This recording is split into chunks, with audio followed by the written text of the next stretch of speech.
Hi students, welcome to ACE Online.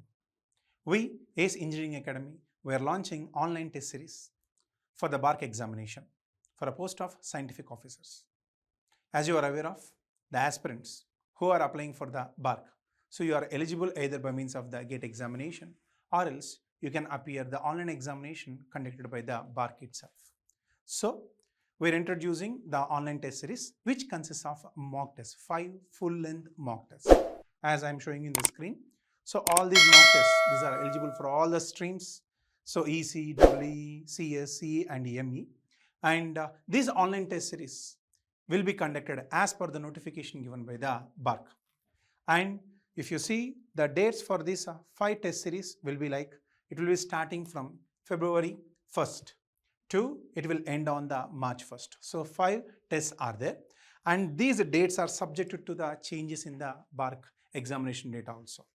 So whatever the test series that we are going to give you, these 5 test series will be validated till the examination of BARC 2025. So in this test series, we are going to give for each test 100 questions, and each question carries 3 marks with a negative mark awarded as a 1 mark. So if you want to avail this online test series, so you please go to the ACE Online website. There you can go through the details and you can register for this online test series with a meager amount of 200 rupees. Let us take the questions from the subject of fluid mechanics. The first question is saying, a Bingham plastic fluid of viscosity 1 poise and yield shear stress 10 kilopascal is sheared between parallel flat plates separated by a distance of 1 mm. Top plate is moving with a velocity of 1 meter per second. The shear stress on the plate is equal to how much? Now, for Bingham plastic fluid, we know tau is equal to how much? Tau naught plus mu into du by dy. Now, tau naught we know is equal to 10 kilopascal. Mu is given as 0.1 pascal second, because you see 1 poise is 0.1 pascal second. Du by dy is 1 meter per second velocity minus 0 divided by 1 mm is 10 power minus 3 meter. This is the value we are going to have. If you calculate this, you will get 10 kilopascal plus 100 pascal, which is equal to 10.1 kilopascal. In kilopascal, the value should be 10.1 kilopascal. We are not finding exactly 10.1 kilopascal, so best answer we can choose over here is option A. Let us move further to the next question. Look at this thing. The question is saying over here, if 22 meter cube per second water flowing through a fixed vane of water turbine has a tangential velocity of 2 meter per second and radius of 1.25 meter, and the runner speed is equal to 180 rpm, and it discharges in an axial direction, what torque is exerted on the runner? The value of torque over here is supposed to be equal to force multiplied to radius, and the value of force is equal to delta m dot times velocity multiplied to radius. This is the value we are having. Now I can write m dot is equal to rho q multiplied to delta velocity over here multiplied to radius. Now rho we know is equal to 1000 over here. Q is equal to 22 meter cube per second, so 22 over here. Now you see he has given the velocity tangential is equal to 2 multiplied to radius is equal to 1.25. If you calculate this value, you are going to have 44 into 1.25, 55 kilonewton meter, 55. Answer will come out to be 55 kilonewton meter. Okay, I think the options over here are supposed to be having 55 kilonewton meter. So that way this answer is option C over here. Let us move further to the next question. The question over here is saying the turbine develops 10,000 HP under a head of 20 meter. What would its output power be under the head of 10 meter? Now we are using the same turbine, so we can talk about unit power. The value of unit power is equal to P upon H power 3 by 2. Now for a particular turbine, we can say unit power is constant. So P1 upon H1 power 3 by 2 is equal to P2 upon H2 power 3 by 2. So the value of P2 over here has to be equal to P1 multiplied to H2 by H1 whole power 3 by 2. So P1 over here is equal to how much? 10,000 HP. H2 by H1 is equal to how much? 1 by 2 whole power 3 by 2. And if you calculate this thing, 10,000 into 1 by 2 whole power 3 by 2, you will get the answer as 2637.5 HP. So the answer is option B over here, 2637.5 HP. Let us go to the next question. The question is saying, consider the following factors concerning drag force on an object: shape of the object, size of object, speed of fluid squared, and density of fluid. Which of the above factors are important that influence drag force? Now the formula for drag force we know is equal to how much? It is equal to CD into area multiplied to half rho V square. This is a formula. Now if you see, shape of object is going to decide the CD value, size of object is going to decide the area value, V square over here, density of fluid over here. All these things are important, therefore the correct answer is all over here. Option D would be correct over here.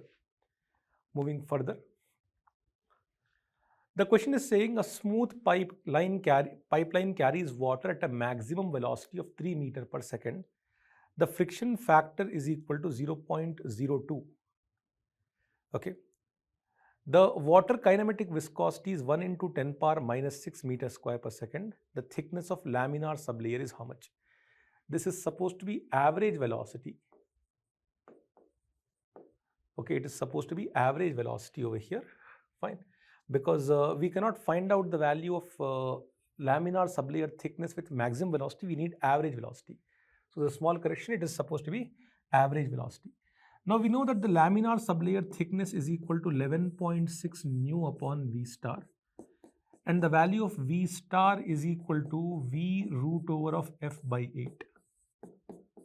So let us say we put over here delta prime is equal to 11.6 nu divided by V root over of F by 8. V root over of F by 8. Now if you put in the value of nu, the value of V and the value of F over here, you will get the answer as 0.15 mm.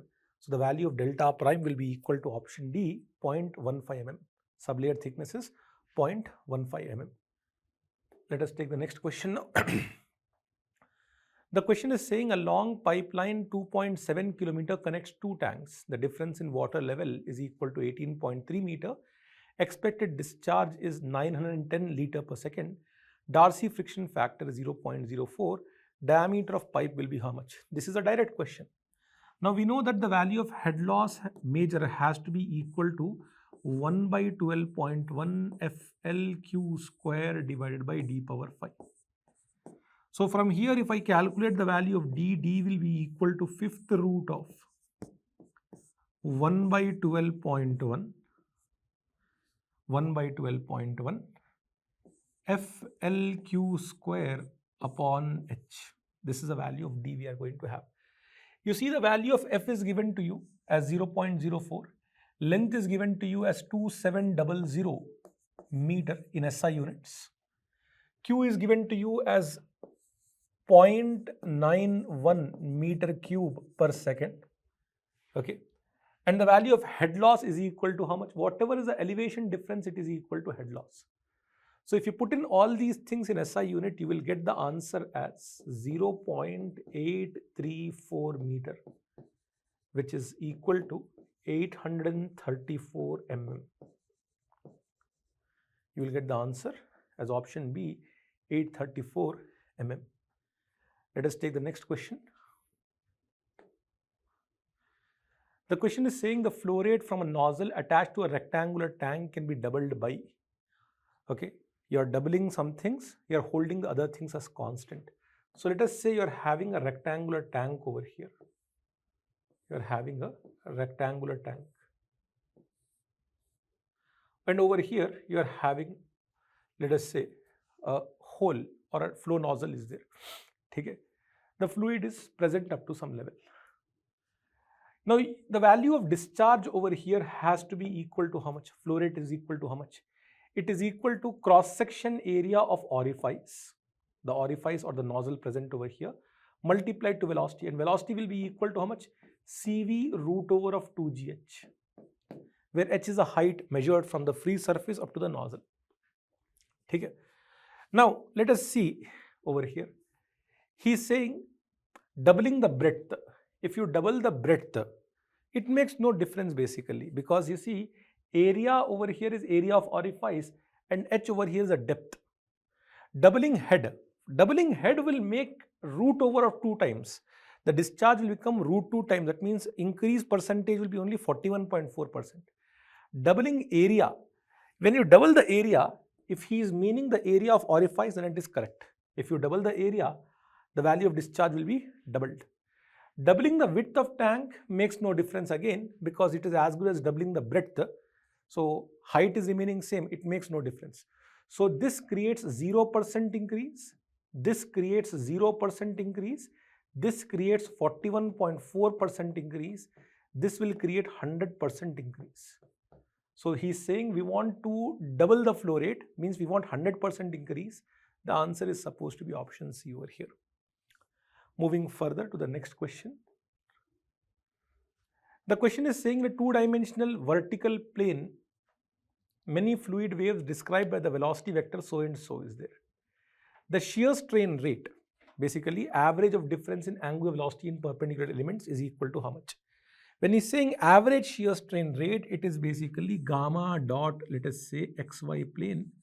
It is supposed to be equal to half of dou by dou x plus dou by dou y. And over here v and over here u. This is what we want. Now, if we calculate this, half of, what is dou v by dou x? Dou v by dou x over here will come out to be 6. And what is dou u by dou y? It again comes out to be equal to 6. 12 by 2 is equal to how much? 6. The answer is 6 second inverse. Answer is supposed to be 6 second inverse. Therefore, option B over here would be correct. Moving further to the next question. Okay, these are the questions from the concept of fluid mechanics. Dear friends, for BARC and ISRO examination, hydrology questions given in the papers we are discussing. Welcome to the ACE offline and online. Muskingham's equation of hydraulic channel routing is given by, for a linear reservoir, what is the value of x? The differential equation is given by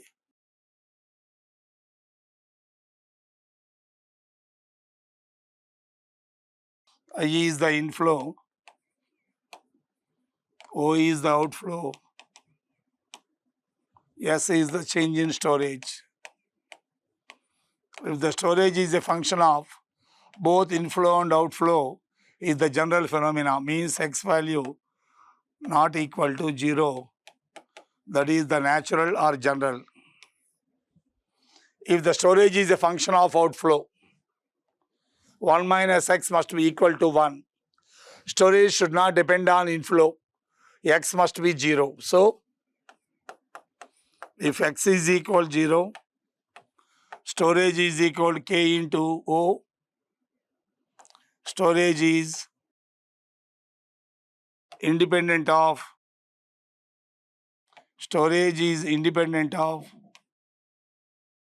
inflow. Depend on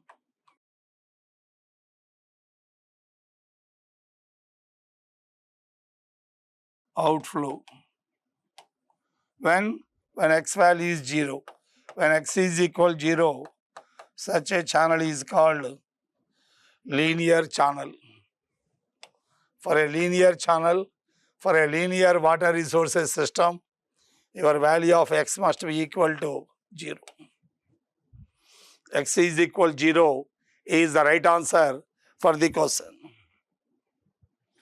A stream, while carrying a discharge of 220, water slope at a particular section is found to be 1 in 4,500. If during another flood, the water slope at the same section is found to be 1 in 2,000, what should be the flood discharge? Assume storage of water as constant. So only flood will change the slope. Q is equal to area into velocity, A into C into root of R into S. Q is proportional to root S. This was the governing formula. Q1 by Q2 square root of S1 by S2. First discharge 220. Second discharge we don't know. First slope 1 in 4,500.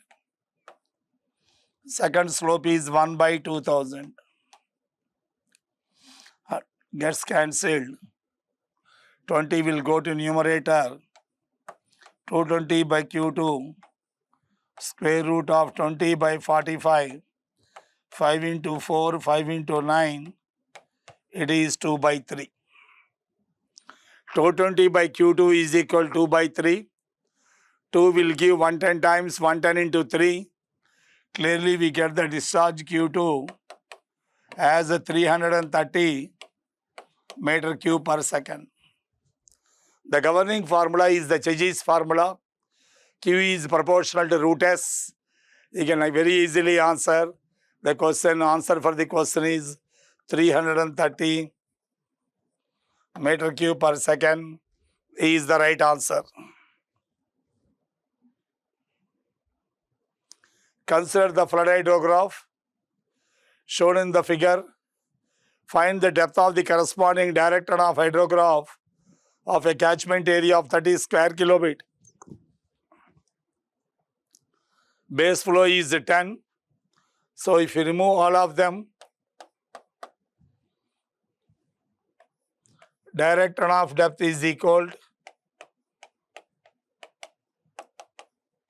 0.36 T sigma O divided by area.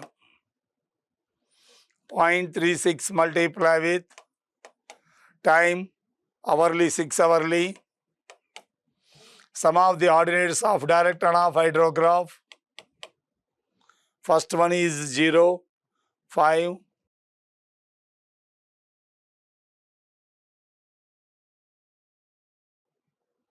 10. I am eliminating 10 from everyone. 25, 30, 5, 10, 15, 20. Divided by catchment area 30. 0.36 into 6, 30 plus 20, 50 by 30. 300 by 30, 10, 0.36 into 10. Your answer for the problem is direct runoff depth will be 3.6 centimeter. Correct answer for the problem is 3.6 centimeter.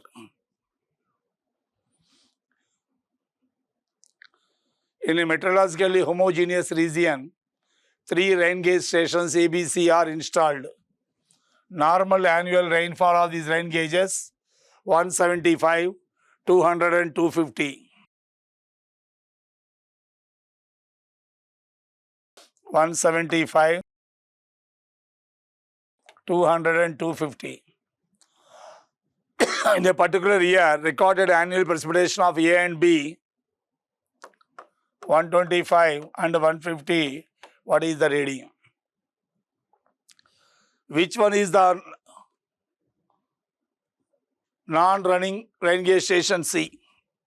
It's a 10% value you have to observe. NC plus or minus 10% of NC. 250 plus or minus 25. 225 to 275. Neither this nor this, both are not there for C. NA will not exist in this. NB also will not exist in this. Then you have to go by normal ratio method. So I want PC by NC Remaining stations are 2, PA by NA plus PB by NB. This method is called normal ratio method. Normal ratio method. PC value you have to calculate. NC value 250. PC by 250 is equal to half of PA 125 and 150. NA, NB 175 and 200. PC by 250 1 by 2 times. It is 5 by 7. 5 by 7 is 0.7. It is 3 by 4. 0.75. This is 0.71. 1.46. 0.71. 1.46 by 2. 250. 1.46 by 2 is 0.73. 25 into 7.3. 175 and 7.5. 175 and 7.5. 182.5 nearly. Check out where is the nearest value. 183 centimeter. This method is called normal ratio method. Normal ratio method is the one. These are the questions available in engineering hydrology. If you want to get marks in hydrology, refer to hydrographs, precipitation, evaporation, and groundwater hydrology. These 4 chapters. Good luck to you. I wish you a good place in ISRO and DRDO organizations and other PSUs also. Good luck to everyone. We'll take up the questions of building material. See this question, the volume in meter cube of fine aggregate they are asking you. In a nominal mix is the proportion based upon the volumes required to make 50 meter cube of M20 grade concrete. So, in nominal mix, M20 grade concrete says that 1 cement, 1.5 fine aggregate, 3 coarse aggregate. This is the total ratio. And you know that 1 meter cube of wet concrete, 1 meter cube of wet concrete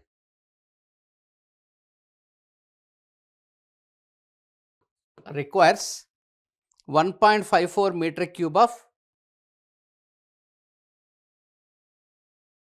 dry concrete.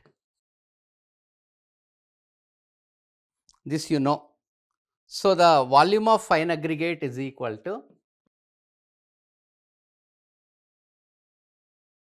volume of fine aggregate, this is fine aggregate 1.5 is nothing but 1.5 divided by total proportions 1 plus 1.5 is 1.5 plus 3.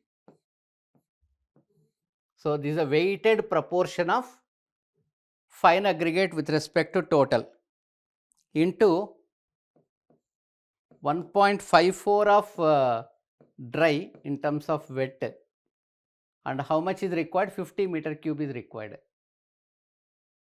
So, if you simplify this, it will be 21 meter cube. So, you require 21 meter cube of fine aggregate to make 50 meter cube of M20 grade concrete. A simple straightforward question based upon the proportions. Look at this question. Is a match the following type of question. Look at this question. Match list 1 with list 2 and select the correct answers. List 1 is given, list 2 I will check up. List 2 is in the next page. We will try to match it. In list 1, air entraining Portland cement is given, low heat cement is given, hydrophobic rapid hardening cements are given. In list 2, suitable for very large structures, suitable for very large mass concreting, greater resistance of frost attack, safe storage under unfavorable conditions of humidity. Under unfavorable conditions of humidity, we use hydrophobic cement. Unfavorable conditions of humidity, we use hydrophobic cement. Hydrophobic cement. C should match with 4. C should match with 4. So, there is only one option which is matching with C. So, the direct answer is C. Like that, with one selection you can pick up the answer. Hydrophobic means it won't attract the moisture from the surroundings. That is very much required if you want to store the cement under high moisture content areas, especially if you want to store the cement in the dam site or otherwise river site, you require hydrophobic cement. Straightforward question. Now coming to the next question, which of the following is the formula for determining the process of ultimate strength using Plowman's equation, where A and B are Plowman's quotients? Is a straightforward formula which Plowman's equation talks about maturity. A plus B log 10 into maturity in degrees of hours, degree centigrade of hours divided by 1000 gives you the Plowman's equation. So, it is a straightforward memory oriented question, you can pick it up directly. Next, coming to, for a mix design, a proportion of 1:2:3.6 by mass is a weighted proportion. 1:2:3.6 is given with water cement ratio 0.45 and air content is 3% of the concrete volume. The weight of the cement required to make 1 meter cube of concrete is specific gravity of cement, fine aggregate and coarse aggregates are given to us. So, it is a straightforward question with slightly lengthy calculations. The mixed proportion is given by 1:2:3.6, everything by weight. Weight of cement, weight of fine aggregate, weight of water cement ratio is given. Weight of water by weight of cement is given as 0.45. Air content is 3%. So, volume of concrete considering air content. So, if you remove the volume of concrete is equal to, if you remove the air, what will happen is total is 100%, 100% is 1. In that 3% means 3 by 100 is the air into total is 1, it is nothing but 0.97. Out of 1 meter cube, 3% if you remember, 0.03 if you remember, it is 0.97 cube of concrete is required. Density is mass by volume, volume is equal to mass by density. So, concrete will be equal to weight of cement by density. Weight by density is nothing but volume. So, cement density is given as 3150. The specific gravity is 3.15 into density into 1000 kg per meter cube is the density of water. Density of water, density of cement by density of water is equal to the specific gravity. The specific gravity is equal to gamma by gamma of water. So, density is given by G into gamma of water. Okay. So, like that, what about 2 into weight of cement in respect of what is specific gravity of coarse aggregate? 2.65 multiply with 1000.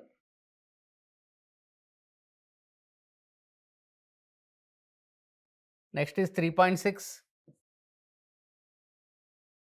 weight of cement. We are converting everything into weight of cement, and coarse aggregate is 2.6, specific gravity 2.6 into 1000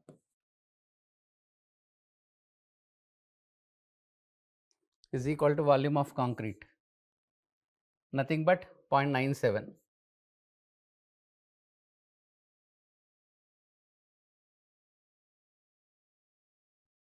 So, if you simplify, the weight of cement required will be 333.7 kg. This much of weight of cement is required to make 1 meter cube of concrete with 3% of air. 333.7. Answer is option A. Okay. Look at the next question. In a concrete mix, the fineness modulus of coarse aggregate is given 6.4. The fineness modulus of fine aggregate is given, and the economical value of the fineness modulus of combined aggregate is given. Then the proportion of the aggregate is. So, if you want to find out the proportion of the aggregate, so it is fineness modulus of coarse aggregate minus fineness modulus of combined aggregate divided by fineness modulus of combined aggregate minus fineness modulus of fine aggregate is equal to the proportion of aggregate to combined aggregate. Proportion of aggregate to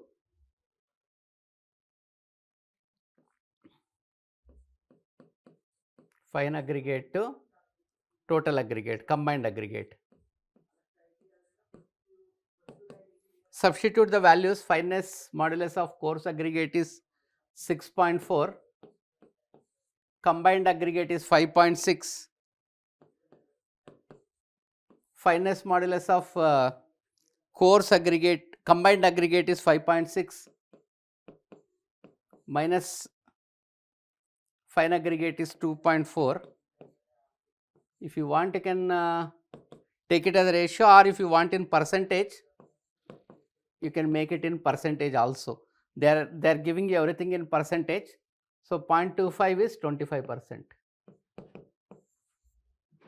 So, you have proportion of fine aggregate with the proportion of coarse aggregate will be 25%.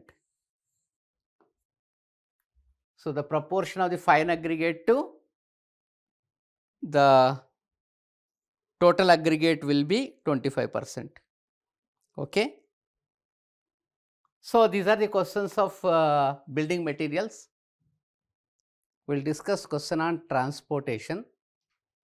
Check up the question. It is from the valley curve. A falling gradient of 1 in 20 meets a rising gradient of 1 in 40. Falling gradient and then rising gradient. Falling gradient, if I take minus, and rising gradient I need to take it as plus 1 by 40. The deflection angle G can be the algebraic difference of the two gradients, nothing but minus 1 by 20 and minus of plus 1 by 40. Algebraic difference of the gradients is our deflection angle. And if you take the sum, algebraic difference, minus it comes out. Minus says that it is a valley curve. So, it is 3 by 40. 3 by 40 is the deflection angle. Okay. 1 by 20, 1 by 40. So, if you take 40 as LCM, 2 plus 1, 3 by 40. Now, impact factor as a ratio, impact factor is P by W as a ratio is 1.6 GV square by the length of the curve, valley curve. 1.6, I will keep it as it is. The deflection angle is 3 by 40, I will take it as a ratio. Speed in kmph we need to substitute here, it is 80. Length of the curve is given by 200 meter. Now, if you simplify, the impact factor will be 3.816%. If you remember the formula, it is a simple question, just a formula substitution type of question, 3.81. You can choose the answer as option B. We will move to the next question. It is from stopping side distance actually. An alert driver means active driver, is driving down a hill. The gradient is given as minus gradient or downward gradient of 4% with the speed of 60 kmph on a dry pavement. When suddenly a person steps out from behind a car which is parked on the road in the path of the driver at a distance of 38 meter. Say the vehicle is going on the road, this is our car going on the road with 60 kmph of speed. On a road, a person jumps out from a parked vehicle. He just came out, just by opening the door, he came out and came onto the road. The vehicle is on the shoulder only, but the person jumps onto the path of this vehicle at a distance of 38 meter. So, here to here distance is 38 meter. Reaction time of driver is 0.5 seconds, as driver is alert driver, 0.5 seconds is reaction time. Retardation of the vehicle is 3.95 meter per second square. Which of the options is correct, they are asking. The driver will be able to stop the vehicle in time at 28 meters. Driver will be able to stop in a vehicle in time at 47.68 meter, nothing but more than 38, that means accident might have occurred. Exactly stopped at 38 meter, enabled to stop at 50 meter means again there is a scope of accident here in this case, here in this case.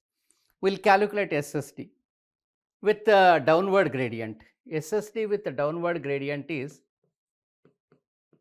small v into t plus small v is in meter square per second, v square by 2g into downward gradient. So, f minus gradient we need to use as a ratio.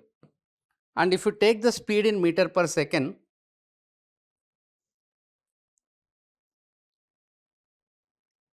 the speed in meter per second, speed is 60 kmph, multiply with 5 by 18, so that you can convert this into meter per second. It is 16.67 meter per second is speed in meter per second. Now, substitute this 16.67 is the speed. Reaction time of alert driver is 0.5 seconds and 16.67 whole square 2 into g, I will keep it as it is 9.81. 9.81, I will try to use 9.81. As online calculator is allowed, you can do it without much of difficulty. F is equal to A by G. A is given as 3.95. Retardation by acceleration due to gravity will be our quotient of friction between rod and tire with a downward slope of 4%, minus 4%. Don't use it in percentage, use it as a ratio. So, if you substitute the data, the SSD will be 47.68 meter.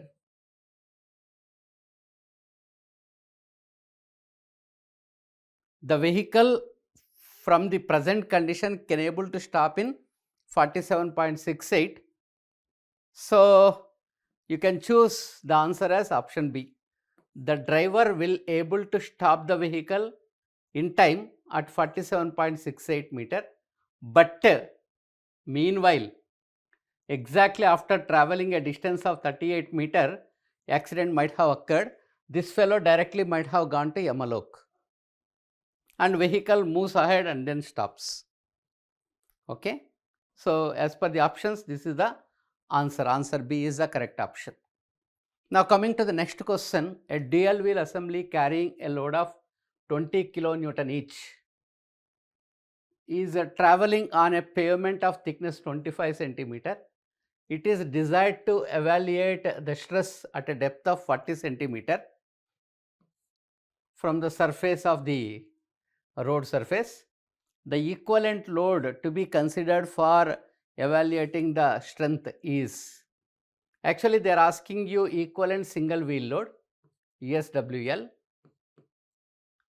At 40 centimeter depth they are asking you, this is the depth Z I call it. At 40 centimeter depth from the surface they are asking you, and the load on each tire is 20 kilonewton. The clear spacing between the tires is 10 centimeter. I am taking it as a D. Center to center spacing between the tires I am taking it as S is 25 centimeter. You might be knowing the concept of ESWL. As long as the depth is until D by 2, the load is P. Once it exceeds 2S, 2S means 50, the load is 2P. The present depth is more than D by 2 and less than 2S, more than D by 2 and less than 2S. So, equivalent single wheel load should be interpolated logarithmically. Use logarithmic interpolation. Slightly time taking question. What it says is, for LOG log, it is not LN, for log D by 2, the load acting is log of P. Log P nothing but log 20 kilonewton. Now, for a depth of 2S and above, the load acting is log of 2P. Now, for the desired depth of Z, for log of 40 centimeter, the load acting will be log of ESWL. This ESWL they are asking you to calculate. You need to take everything logarithms. So, log of D by 2 means log of 10 centimeter we need to use 10 by 2, log P log 20, log 40, this is log 2S means log of 50 we need to take it. After interpolation with logarithms on either side, I am directly giving you the solution. This log of ESWL will come out, and finally, if you just calculate ESWL, ESWL is inverse log of that value. So, this is 1.57 we will get it after calculations. This value is 1.57.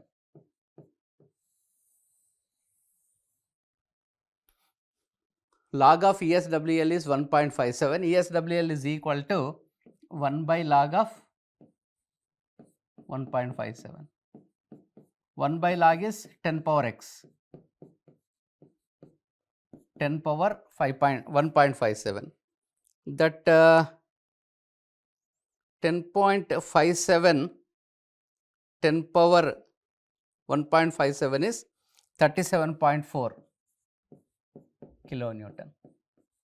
So, at a depth of 40 centimeter, the load acting on the soil particles will be 37.4 kilonewton. So, you must design that layer at 40 centimeter depth for 37.4 kilonewton of load. It is not 20, it is not 40, you need to design it for 37.4 kilonewton of load. Answer is option C here. Now, look at this question. The traffic studies were done at a highway and an engineer counts 300 vehicles per hour at a specific location. The number of time headways greater than 5 seconds in 30 minutes duration, they are asking you probability of number of time headway in 5 seconds of time, in 30 seconds duration they are asking you. So, probability of number of time headways more than or equal to 5 seconds is given by e power minus qt. Q is the traffic flow, 300 vehicle per hour. So, if you substitute e power minus lambda t, it is based upon the negative exponential distribution, 300 vehicle per hour na. So, 300 vehicles I will convert into second into 5 seconds of time. So, Q can be, I am taking Q as vehicle per second into this is in seconds. And if you simplify this,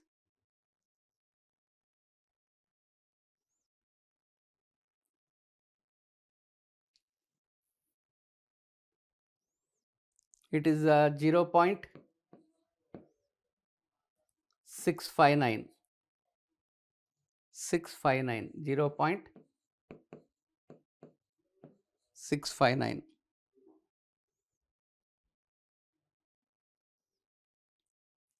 The number of time headways in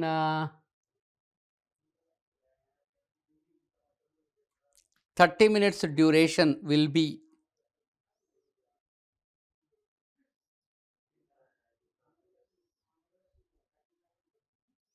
so it will be number of time headways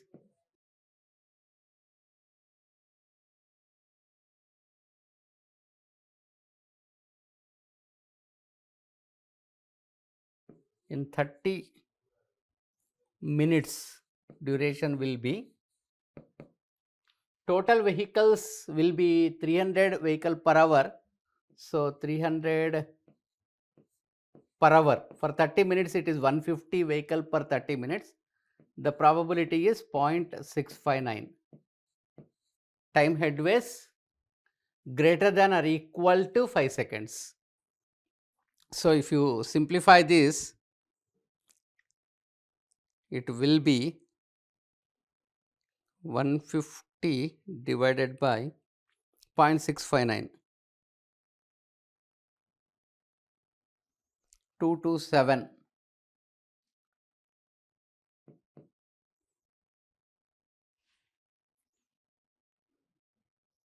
One second.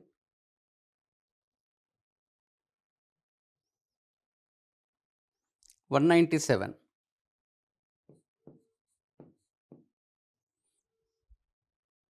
Okay na? 197 vehicles in half an hour. 30 minutes.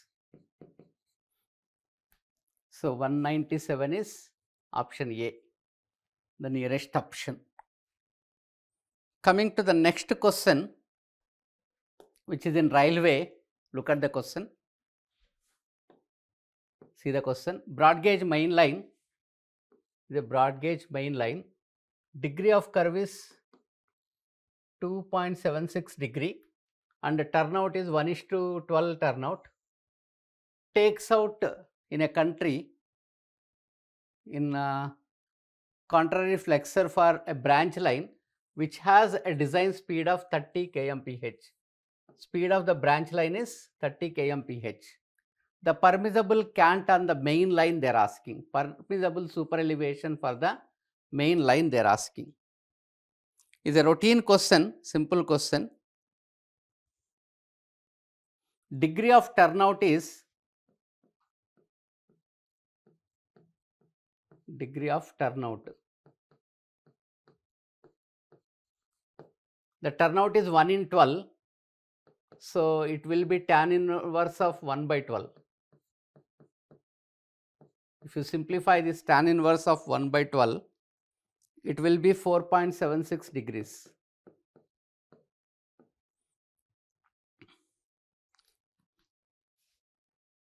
And the degree of main line is 2.76. Degree of main line 2.76.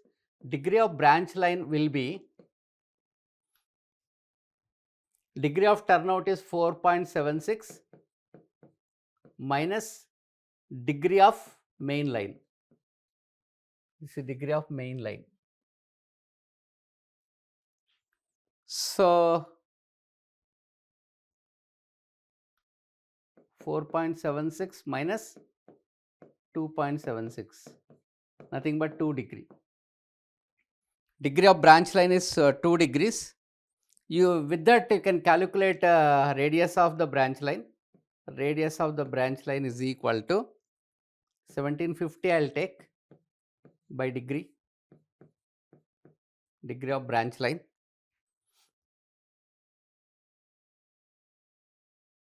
1750 by 2 degree, it comes to be 875 meter. This is the radius of the branch. The cant required for the branch line, the cant super elevation required for the branch line will be G V square by 127 R. G is the gauge for the main line, 1676 mm.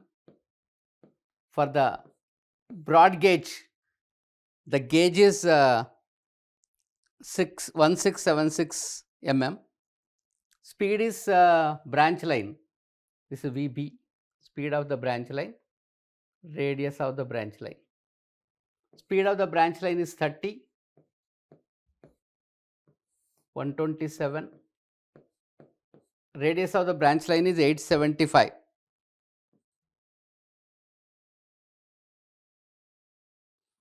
It becomes 13.57 mm.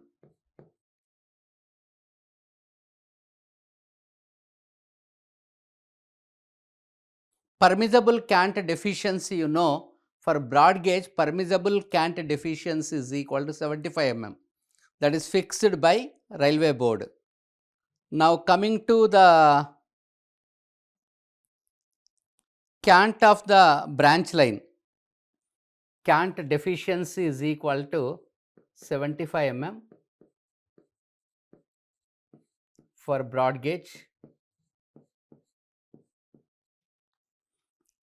So, cant for the branch line is, or cant deficiency will be, cant for main line I will directly take it.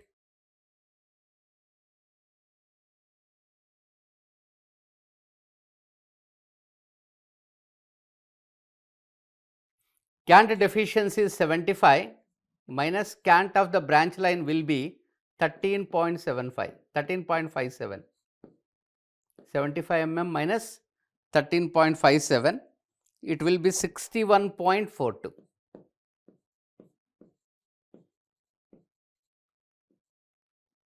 So, this is our cant for main line, E for main line,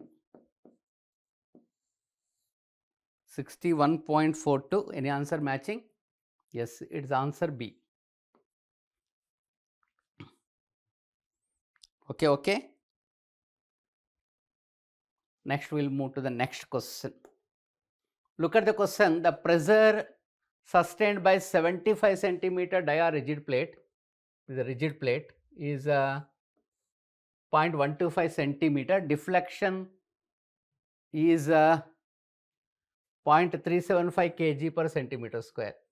This is the pressure, this is the deflection, and 75 centimeter dia. Radius is 75 by 2. Thickness of the slab is 15 centimeter. H is equal to 15 centimeter with modulus of elasticity 2140, Young's modulus is given to us. Then the radius of relative stiffness they are asking you, L is equal to EH cube by 12K. Remember this formula, 1 minus mu square. Don't forget to take whole power 1 by 4. Mu is also given to us. Substitute all the data, you can find out the L value. E is 210000, thickness is 15 cube, 12K. K we need to calculate.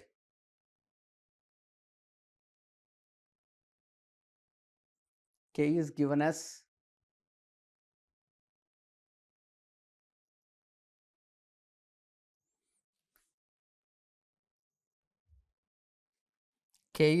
'by P by delta.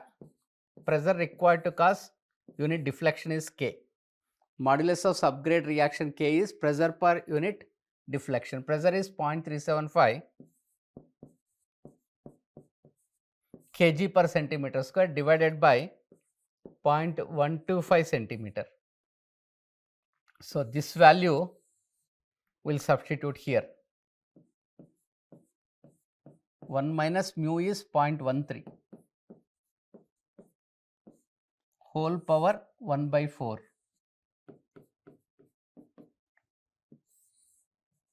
This you can substitute here.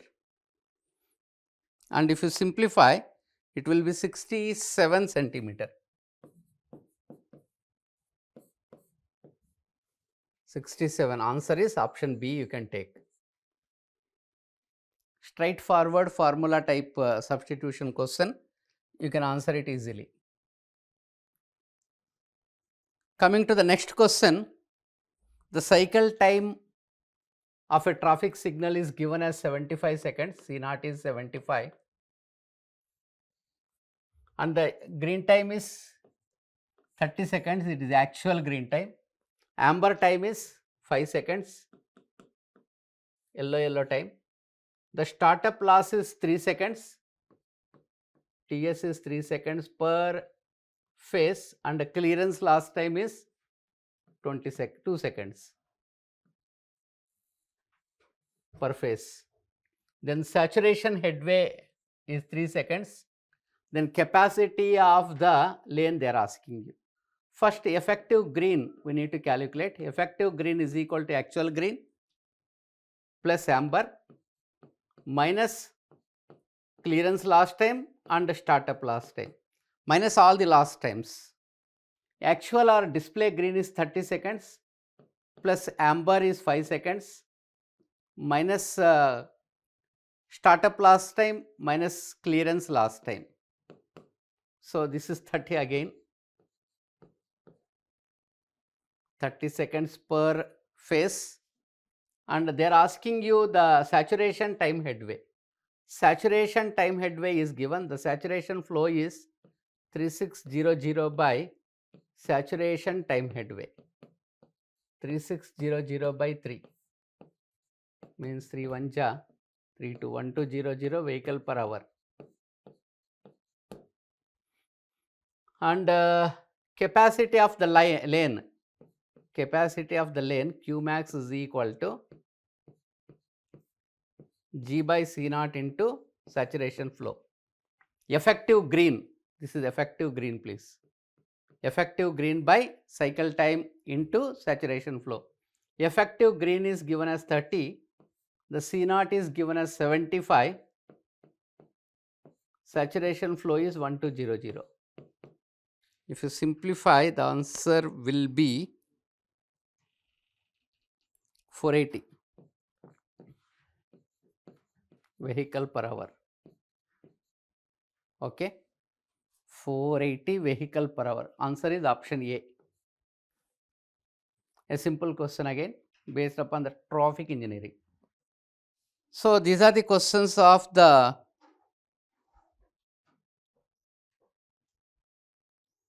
transportation. These are the questions of the transportation. We will continue with the building materials. We will take up the questions on strength of material. Look at this question. What would be the shape of the failure of cast iron? Cast iron is a brittle material specimen subjected to torque. Cast iron is brittle. If a brittle material is subjected to torque, we will get a helicoidal type of failure surface. If it is a ductile material subjected to torque, we will get a straight vertical cut perpendicular to the axis. So, answer will be helicoidal surface at 45 degrees to the axis. The helix will have the axis of 45 degrees. Say suppose this is the shaft subjected to torsion. The crack will be like this, like a helicoidal, and its angle is 45 degrees. In brittle material, it is like this. In ductile material like mild steel, you will get a straightforward vertical cut due to torsion. See the next question. The material has numerically same value for its modulus of rigidity and bulk modulus. G is equal to K, it is given. What is the Poisson's ratio? So, if G is equal to K, we will try to use Young's modulus is equal to 2G into 1 plus mu is equal to 3K into 1 minus 2 mu. This we know, E is equal to 2G into 1 plus mu, and again E is equal to 3K into 1 minus 2 mu. We will substitute G is equal to K in this equation. If G is equal to K, we can cancel it, and then mu will be, if you simplify, it is 1 by 8, 0.125. 1 by 8 is 0.125 is missing here. Okay, answer is option D. Look at the next question. In beam subjected to transverse, nothing but vertical loading, shear stress is developed due to shear force, variability of bending moment. Change in bending moment causes shear force. So, answer is A and B together. The change in bending moment is nothing but shear force. So, shear stress will come directly due to shear, and the change in bending moment causes shear, and again that shear causes shear stress. So, answer is both A and B. Consider the following stress state imposed on a material. If the material responds elastically with a volumetric strain of 3.5 into 10 raised to minus 4, what would be the bulk modulus? So, if you look at the question,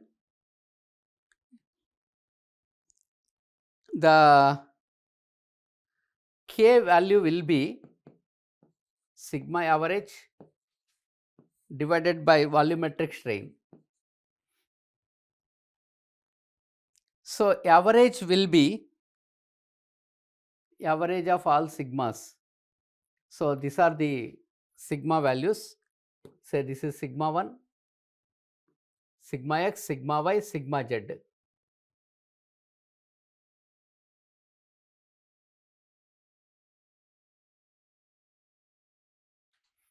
Nothing but 90 minus 20 plus 140.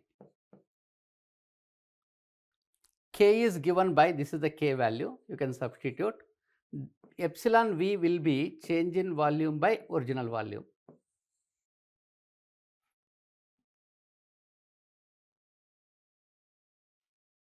So, if you substitute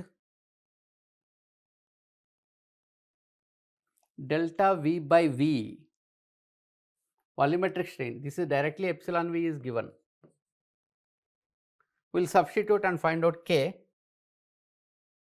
90 minus 20 plus 140 divided by epsilon V is 3.5 into 10 raised to minus 4. If you simplify, it will be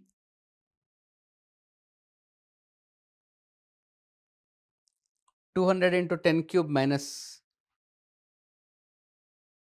200 into 10 cube megapascal, nothing but 200 gigapascal. Okay. So, K is 200 gigapascal. Coming to the next question, in a two-dimensional state of stress at a point, the maximum shear stress found to be, this is tau max, the maximum shear stress is found to be 500 micrometer by meter. This is not shear stress, it is strain. Shear strain found to be 500 micron. Micron is 10 power minus 6. The sum of the normal stresses on two mutually perpendicular planes is 40 megapascal, nothing but sigma x plus sigma y in 2D is given as 40. Young's modulus is given as 200 gigapascal and modulus of rigidity is given as 80 gigapascal. Poisson's ratio is also given to you. The principal stresses at the point are given by, they are asking you to find out the principal stresses. Actually, phi max is equal to, in 2D system, epsilon 1 minus epsilon 2. And epsilon 1 can be sigma 1 by E minus mu times sigma 2 by E from generalized Hooke's law, and epsilon 2 will be sigma 2 by E minus mu times sigma 1 by E, again by generalized Hooke's law. This is our maximum shear strain, phi max. The values are given to us. If you simplify this, phi max will be sigma 1 minus sigma 2 by E into 1 plus mu. Substitute all the values. It is given that sigma 1 minus the sum of normal stresses on two mutually perpendicular planes is given to us. It is as 80, it is 40 megapascal.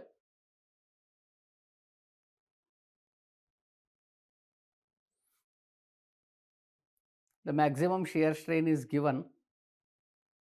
The sum of the normal stresses on two mutually perpendicular planes is given to us. Okay.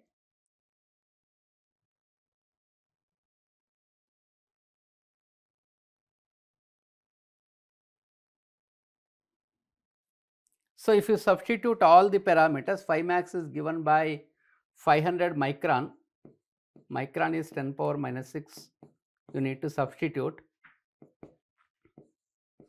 Sigma 1 minus sigma 2, Young's modulus 200 gigapascal.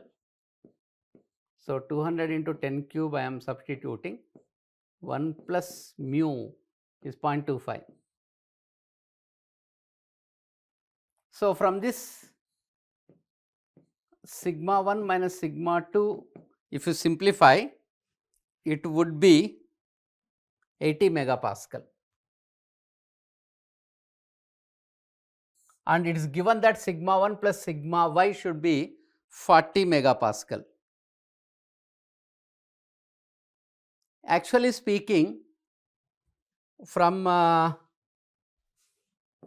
the fundamental, sigma 1 plus sigma 2 is equal to sigma x plus sigma y.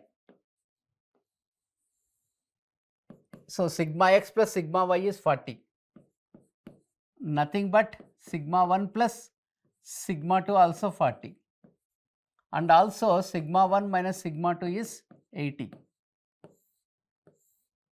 from this. If you simplify, we can calculate what is sigma 1, what is sigma 2. So, sigma 1 is, if we add 2 sigma 1 is equal to 120, sigma 1 will be 60 megapascal here, sigma 2 will be, sigma 1 is 60 means minus 20 will come.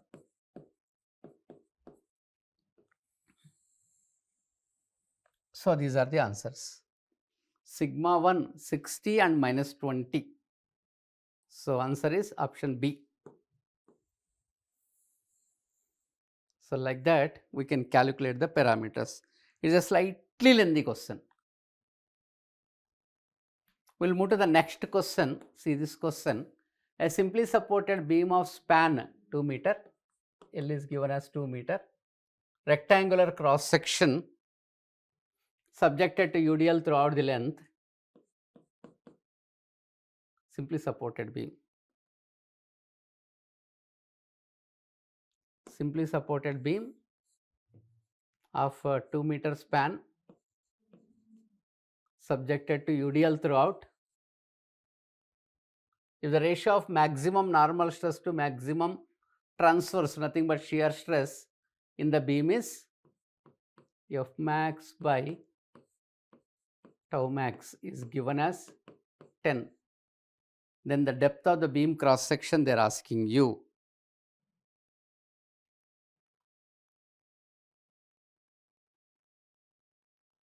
F max is equal to m by z.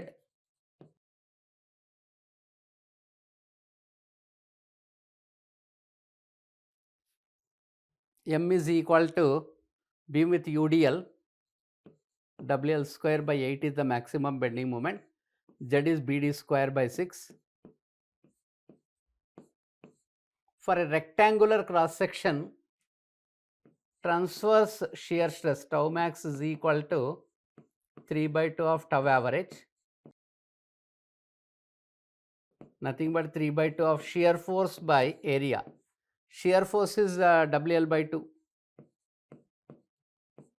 area is B into D.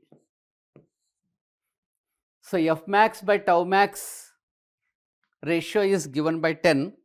If you simplify this by substituting F max as this and tau max as this, and then if you simplify, depth becomes to be 200 mm.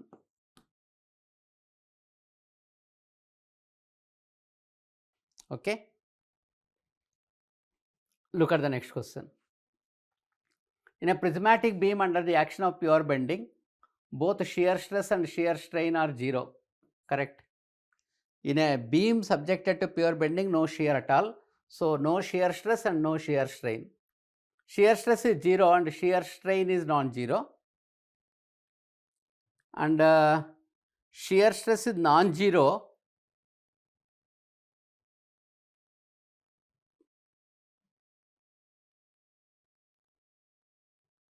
Shear stress is 0 and shear strain is non-zero. Okay, wrong. Shear stress is 0, non-zero. Shear stress is non-zero, shear strain is 0.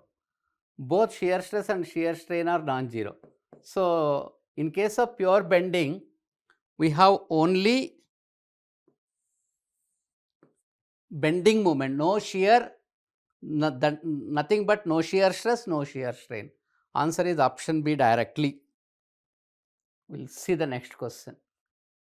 The reaction at prop they are asking you. So, if you want reaction at prop, we need to go by the superposition theorem. moment is up here, this is 2L into L.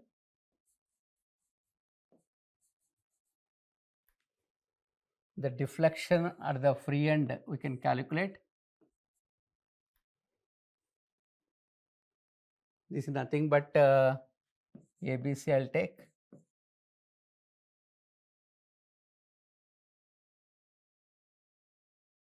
Deflection at A is equal to deflection under B into theta B into the length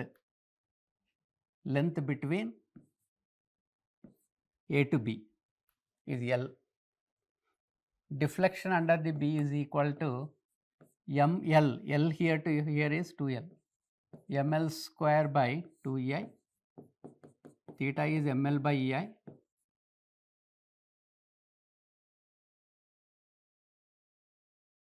That you need to calculate. L is this length. Next, due to the prop reaction R, there will be upward deflection, and this upward deflection at A, because of the prop or length, total length is 3L, RL cube by 3I. So, for equilibrium is concerned, Ya is equal to Ya dash, upward deflection is equal to downward deflection, and if you simplify and find out R becomes 4m by 9L. This is option A. Straightforward question. Here you need to remember the formula, otherwise it's difficult to solve the problem.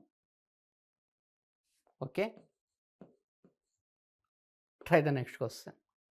A short column of external diameter capital D and internal diameter small d is subjected to a load W with an eccentricity of small e, causing zero stress at an extreme fiber, then value of eccentricity should be, is a standard case for hollow circular section for no tension. No tension in a hollow circular section, the maximum eccentricity will be, if you remember, capital D square plus small d square by, standard case please, 8D. Capital D square by capital D square plus small d square by 8D. Answer is option B. Look at the next question. Euler's formula for long column is given by P is equal to K pi square by L square into EI. I is there here. For such a column with both ends fixed, the K value will be, if both ends are fixed, the effective length becomes L by 2. Then load carrying capacity becomes pi square by L by 2 whole square into EI, this you know. So, this is 4 pi square by L square into EI. That alpha value, that K value is 4.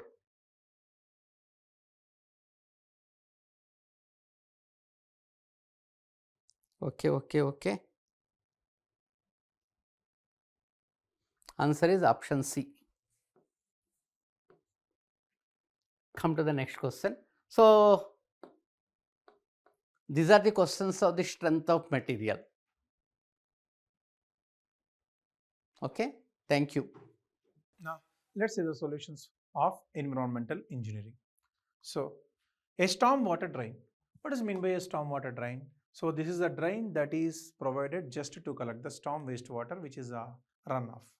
So, usually we prefer the storm water drain in the case of the separate system, where one sewer is sanitary sewer and other sewer is a storm water drain.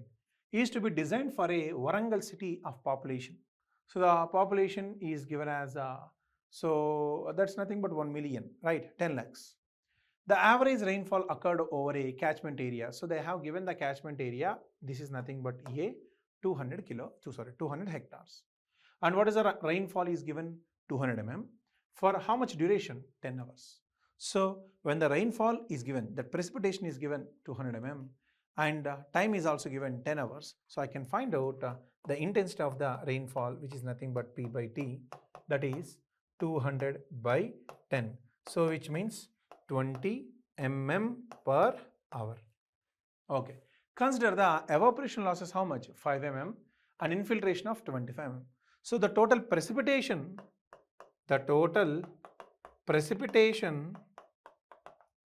is 200, but how much will be the runoff? Runoff is like out of the 200, 5 mm got lost by evaporation and infiltration is 25. So 200 minus 5 minus 25. So that is nothing but 170 mm. So now what is the question that we are getting? The allowable velocity of the flow through the stormwater drain. So what is the velocity? Allowable velocity is 3 meter per second. Estimate the size of the storm needed to carry the peak discharge. First of all, we need to find out the peak discharge. Then we have to apply the continuity equation. So how to find out the peak discharge? This is nothing but wet weather flow. So as per the Rational's formula, air by 360. This Q will be in terms of meter cube per second when area is in terms of hectares or in terms of mm per hour. So what is I? I is nothing but the runoff coefficient, which is nothing but runoff by precipitation. So that runoff is 170 by precipitation is 200.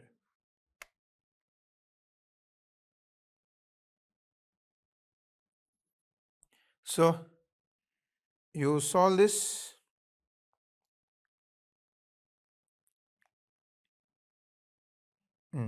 So you solve this, this value will be like 0.85. Okay. Now substitute. So Q of wet weather flow is equals to, this formula is suitable as long as area is less than or equals to 5,000 hectares. But given is just 200 only, right? So 200 hectares, 200 into I value 0.85 into R value 20 by 360. So you solve it, you will be getting the value as, this value goes as 9.44 meter cube per second. So this much amount of the fluid will be carried in the stormwater drain. But they are not asking about discharge, they are asking about size. Q is equals to A into V. Generally, in the case of sewer, we run partially. But in the case of the stormwater drain can run fully. Runs fully. So when I say fully, then I have to take the full area. So what is that? Then you see here 9.44 is equals to full area, that is pi by 4 d square into what is the flow velocity is given? 3. So multiply with 3. You solve this. You will be end up with the d value as 2.002 meters. That's it. So first you find out the discharge, then you apply the continuity equation to find out the diameter. So the answer is option D, 2 meters. Okay. Next, see this question. In the lab test to determine the biological water quality, a student prepared various dilutions of water sample from same source. So determine the coliform index. What is meant by coliform index? That's a reciprocal of the smallest dilution at which test is reported as a positive. You see, this is a 10, there is a positive, but next one also positive, positive, positive, and then it became negative. Then what is the smallest dilution at which the test is positive? 0.01. The reciprocal of that value is nothing but coliform index. So that's a reciprocal of smallest dilution at which test is reported as a positive, which is nothing but how much? 100. So answer is option B. Okay. Now, If glucose C6H12O6 is anaerobically digested, the amount of methane generated per complete utilization of 100 kg of BOD will be. So, see here they are asking about the ratio of methane generated. Methane will generate during anaerobic decomposition. But BOD is nothing but oxygen consumed, that is aerobic, right?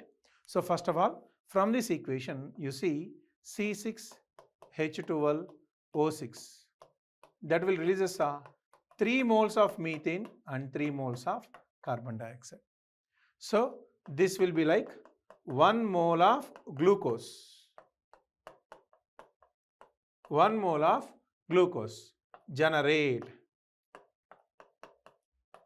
3 moles of methane.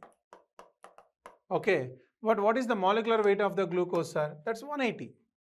1 mole is nothing but 180 parts of glucose. Generate 3 into, what is the molecular weight of the, this is 12, this is 4 into 1, 16. So 3 into 16 parts of methane, right? Then 1 part of glucose gives, so 3 into 40, 16, 48 by 180 parts of CH4, which is nothing but, this is 0.27 parts of methane. What is this? So 1 part of glucose anaerobically decomposes, that releases 0.27 parts of the methane. That's anaerobic decomposition. Now let's see, for this 1 part of glucose, how much amount of oxygen will be required.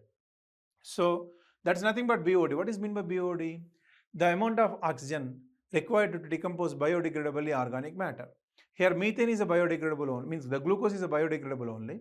So now in the case of the aerobic decomposition, C6H12O6 plus O2, that will simply release us, what are the things? It will release us carbon dioxide and it will release us water only, that's it. In the case of aerobic decomposition, there is no methane. So now how much moles of oxygen has been used? Now you have to balance. That's a C6 and here also it is going to be 6. Right?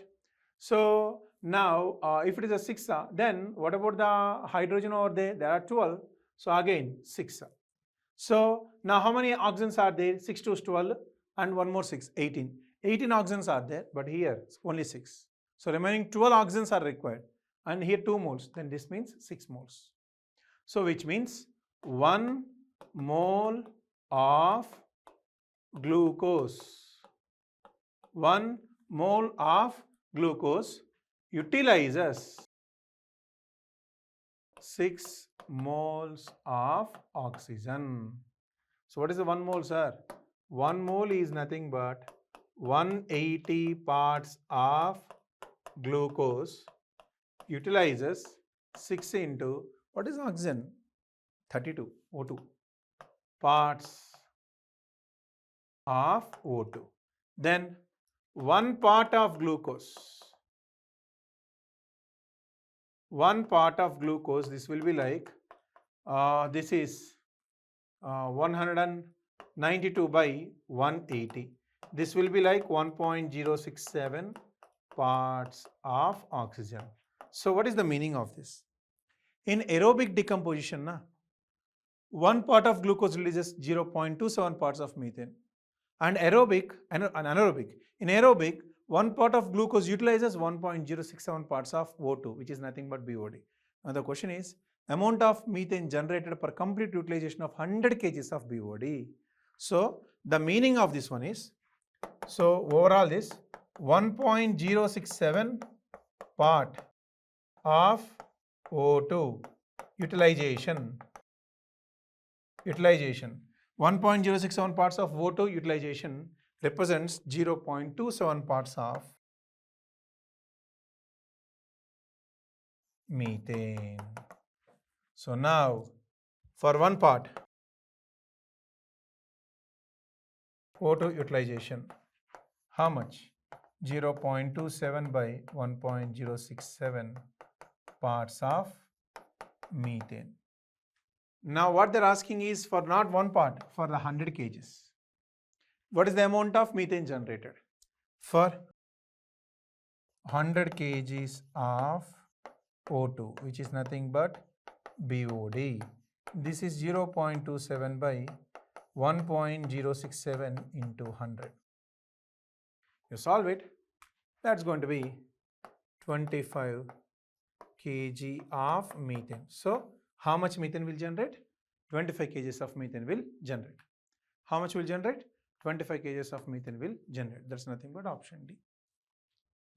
Okay, so that's option D. Next, you see this question, there is a small mistake. So this is approximately same. Which among the following expressions are correct with respect to the BOD? Now first statement number 1. So always that represents Y, the bottom represents time, the top represents temperature. Okay, so if you see first one, both are 5 days only, but the top power represents 20 degrees and 30 degrees. You know that. So whatever the quotient of BOD rate constant KT is equals to K20 into 1.047 whole to the power of T minus 20. So the more the temperature, the more the BOD rate constant. So K at 30 degrees will be obviously greater than K at 20 degrees centigrade, which means same days only, but at more temperature, the bacteria or microorganisms will consume more amount of oxygen. So BOD will be more at higher temperature. So for the same number of days, BOD will be more at high temperature, but given is the saying for 5 days 20 degrees is more than 30. No, it is incorrect. Second one is exactly opposite. 5 days, so 30 degrees is more than 20. Yes, more the temperature, more the decomposition, more amount of oxygen will be consumed, more BOD. And third one, you see here, in the case of the third statement, in 5 days, this is 2 days at same temperature. At same temperature, as the number of days passes, more amount of oxygen will be consumed by the bacteria to decompose the organic matter. Obviously, why 220 means what is the amount of oxygen consumed in 2 days? This is 5 days. Obviously, bacteria consume more oxygen when the time is going to be more. So yes, this is also correct. 5 days will be more than 2 days. Now fourth one. So why 3 days will be more than 5 days? No, 3 days is less than 5 days at same temperature. So this is also incorrect. Now fifth one, why 5 day 20 degrees centigrade is approximately is equals to why 3 day 27 degrees centigrade? Yes, actually in the foreign countries, so where at 20 degrees centigrade in 5 days, around 68.4% of the organic matter will get decomposed. But in Indian conditions, the average temperature is around 27 degrees.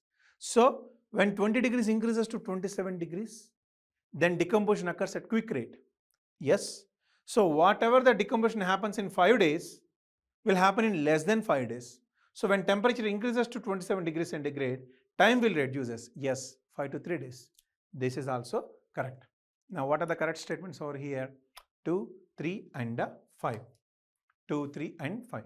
This is not equal, this is approximately that equivalent symbol. So option B.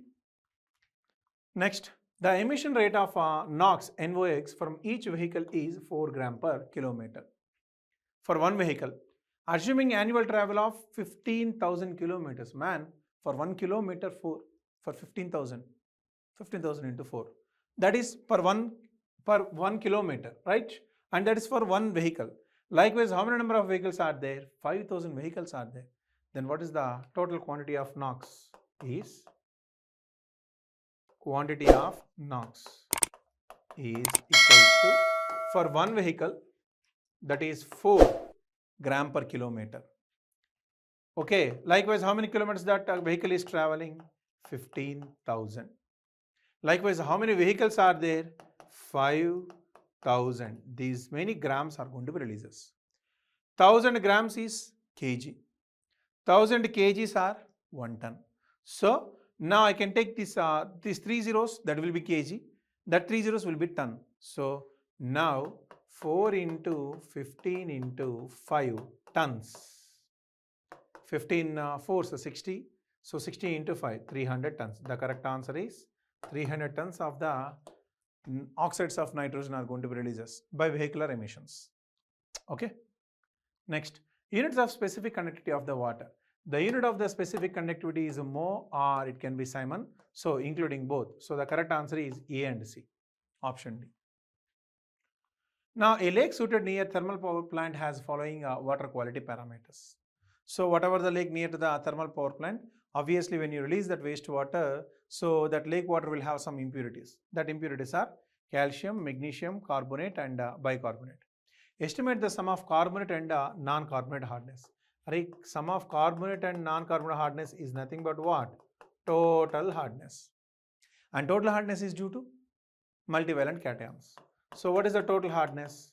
The total hardness is nothing but, so whatever the concentration of Ca2 plus into equivalent weight of the Ca2 plus is 50 by, sorry, CaCO3 is 50 by 20 plus Mg2 plus. I have to convert that in terms of CaCO3, 50 by 12. You can take the 50 common. So what is Ca given? 440 by 20. What is Mg given? 480 by 12. Multiply with, you take the 50 common. So you solve this, you'll be getting this value as 3100 mg per liter converted in terms of whom? CaCO3. So the answer is option D, 3100 mg per liter. Now match list 1 with list 2. So list 1 and list 2 is given. These are nothing but the primary air pollutants and corresponding health or whatever the problems, health problems. Carbon monoxide. Carbon monoxide will react with the hemoglobin and causes carboxyhemoglobin, which is nothing but the asphyxious. So which causes asphyxious, right? So carbon monoxide, that's a chemical reaction with the hemoglobin in the bed. So for P it is 2. Particulate matter. You see the particulate matter: dust, smoke, fog, mist. Particulate matter is nothing but solid or liquid particles dispersed in the air. When there is a heavy dust or smoke or fog or mist, it will create visibility problem. So when you travel, right? So particulate matter, it reduction in the visibility and aeroallergens carrier. Obviously dust, pollens and all. So that's nothing but 3. Nitrogen oxides. The nitrogen oxides, see actually NOx are highly responsible for the secondary pollutants like PAN, PBN and ozone and all. So that will undergo photochemical reactions. So nitrogen oxides, photochemical smog in the case of the atmosphere. And sulfur dioxide, SOx. So if you just inhale it, it will cause a respiratory irritant. So it causes respiratory distress of living beings. So if you see, the answer would be like, for P it should be 2, for Q it should be 3, for R it should be 4, for S it should be 1. 2, 3, 4, 1. So the correct answer goes as option C, 2, 3, 4, 1. Okay. Now this question actually this is from the open channel flow, but it has been represented over here. The critical depth of a water flowing through a rectangular channel of a width, the width is given as 5 meters and discharge is given as 12.5. What is the critical depth, sir? YC is nothing but Q square by G whole to the power of 1 by 3. What is a small q? Discharge per unit width, which is 12.5 by 5. So that's going to be 2.5. That's going to be 2.5. So now YC is equals to 2.5 square by, let's take G value as 10 somewhere. Okay, power 1 by 3. So 2.5 square, 25 square is nothing but 625, 2.5 square, 6.25, right? 6.25 by 10, that's going to be 0.625 whole to the power of 1 by 3. What is the nearest answer? The nearest answer is 0.64. If you would have taken 9.81, then it's going to be 0.64 only. The correct answer is option D. Okay. Now, a rectangular sedimentation tank has a 25 by 4 by 2 meters dimension, 25 meters length, 4 meters width, 2 meters depth. Is treating how much amount of the raw water? The discharge is 960. So in the sedimentation tank of volume, you are treating that much water. It is found that the average time with a batch of water takes in passing through the settling tank is 180 minutes. So the average time, actual flow time is given as actual flow time E is given as 180 minutes. 180 minutes is nothing but how many hours there? 3 hours. What they're asking is displacement efficiency. So the displacement efficiency is nothing but actual flow period or actual time by detention time. So first we need to find out the detention time. How to find out the detention time? The detention time is nothing but volume of the tank by discharge. What is the volume of the tank? 25 into 4 into 2 by discharge. How much this is? 960. But this will comes in terms of day because numerator is meter cube, denominator is meter cube per day. So I will convert that in terms of hour into 24. So now you see 24, this is 4, 24 4 96, 40. So this is 4 and this is 10, 2, 5, 5, 5. So what is the detention time over here is that is nothing but 5 hours. Actually the water has to be supposed to treat in 5 hours, but actual flow time is how much? 3 hours. So the batch of water is going out in 3 hours. It is intended to treat for 5 hours, but it is releasing in 3 hours. Definitely efficiency will be less. So how much? So that displacement efficiency is nothing but actual time is 3, detention time is 5 into 100, which is nothing but 60%.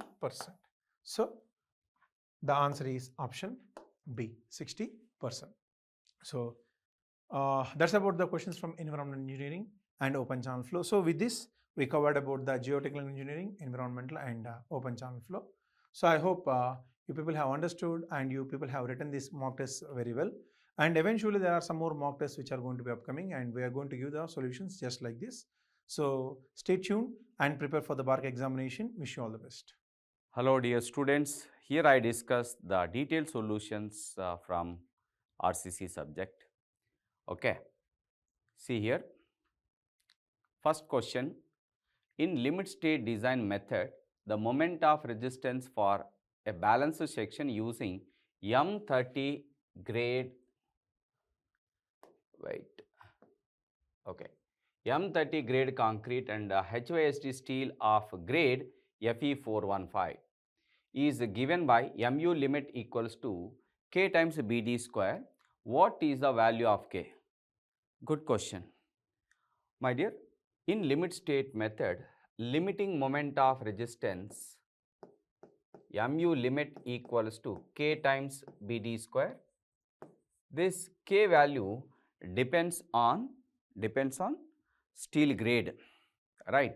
So here given Fe415 grade, for Fe415 grade, K value is 0.138 FCK into BD square. Here FCK taken based on the concrete grade. Here concrete grade given M30, 0.138 FCK is 30 into BD square. Now we want the value of this. Okay, that is 0, 3 8s are 24, 2, 3 3s are 9, 2, 11, 1, 3 1s are 3, 4. So it is 1 0 is there. So after 2, 4.14 into BD square. This is the value of K. Therefore, K equals to 4.14. So option C is correct. Okay, na? Coming to the next question. The strain at the centroid of compression steel in a double reinforced beam having D effective depth and effective cover to compression reinforcement D dash is 0.0025. What is the ratio of D dash by D for a limiting condition? This is important for limiting condition. Given that M20 grade concrete and Fe250 grade steel. My dear, we know that strain in compression steel equal to 0.0035 into 1 minus D dash upon XU max. It is the strain in compression steel. Okay, they have given strain in compression steel is 0.0025. So strain in compression steel is 0.0025 equal to 0.0035 into 1 minus d dash upon xu max. xu max is the limiting depth of neutral axis which depends upon the grade of steel. Here grade of steel given Fe250, so you can write it is 0.53D. For a Fe250 grade steel, xu max value is 0.53D. Now simplify here, 5 5s are 5 7s are, okay. Now you can write it is 5 by 7 equal to 1 minus d dash upon 0.53D. Further you can write it is d dash upon 0.53D equal to 1 minus 5 by 7. This value will be 2 by 7, okay, 2 by 7. From this I can write d dash by d value is 2 by 7 into 0.53. Further you can write 2 3s are 6, 2 5s are 10. Right now? Okay, 10. That's it. Upon 7. Now simplify this. Actually after 2, 1.06. If you simplify this, 7 ones are, okay, 106 na 7. For simplification I can write like this, 7 ones are 7. So 3 is there, 6 is there, 7 5s are 35. So you will get 0.15. 0.15 is the answer. Option B is correct. Calculator not allowed. How to simplify? My dear, you can write like this. Okay, option B is correct. Coming to the next question. The stress in tension steel just at the time of formation of crack in concrete is, they are asking what is the stress in tension steel. We know from basic concepts, stress is equals to strain into E, correct na? Strain in tension steel into Young's modulus of steel. Strain in tension steel, we can write down strain in concrete. From strain compatibility, you can write strain in steel equal to strain in tension steel, okay. Now strain in concrete, we can write down from basics stress by E, okay. That is stress is 0.7 root FCK in concrete at the time of cracking. EC is 5000 root FCK into ES, standard value 2 into 10 to the power of 5. Now simplify, root FCK gone. Here 7 by 4 zeros gone. So 20 is there, here 7 is there, right. So 4 7s are 28. 28 Newton per mm square.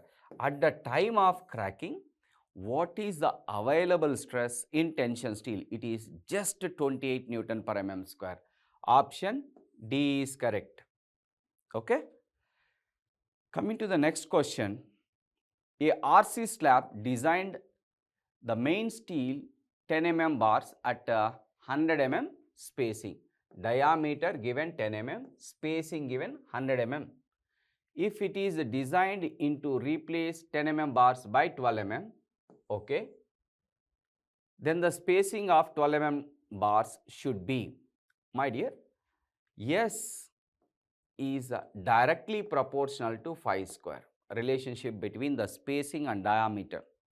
S is directly proportional to phi square, okay. So we can write from this S2 upon S1 equal to phi 2 upon phi 1 whole square. Now S2 new spacing, write as it is. S1 old spacing is 100 mm. Then phi 2 new diameter 12, old diameter is 10 whole square. If you simplify this, here 10 square 100 cancel, 12 12s are 144 mm. 144 mm. 144 mm is not there in options.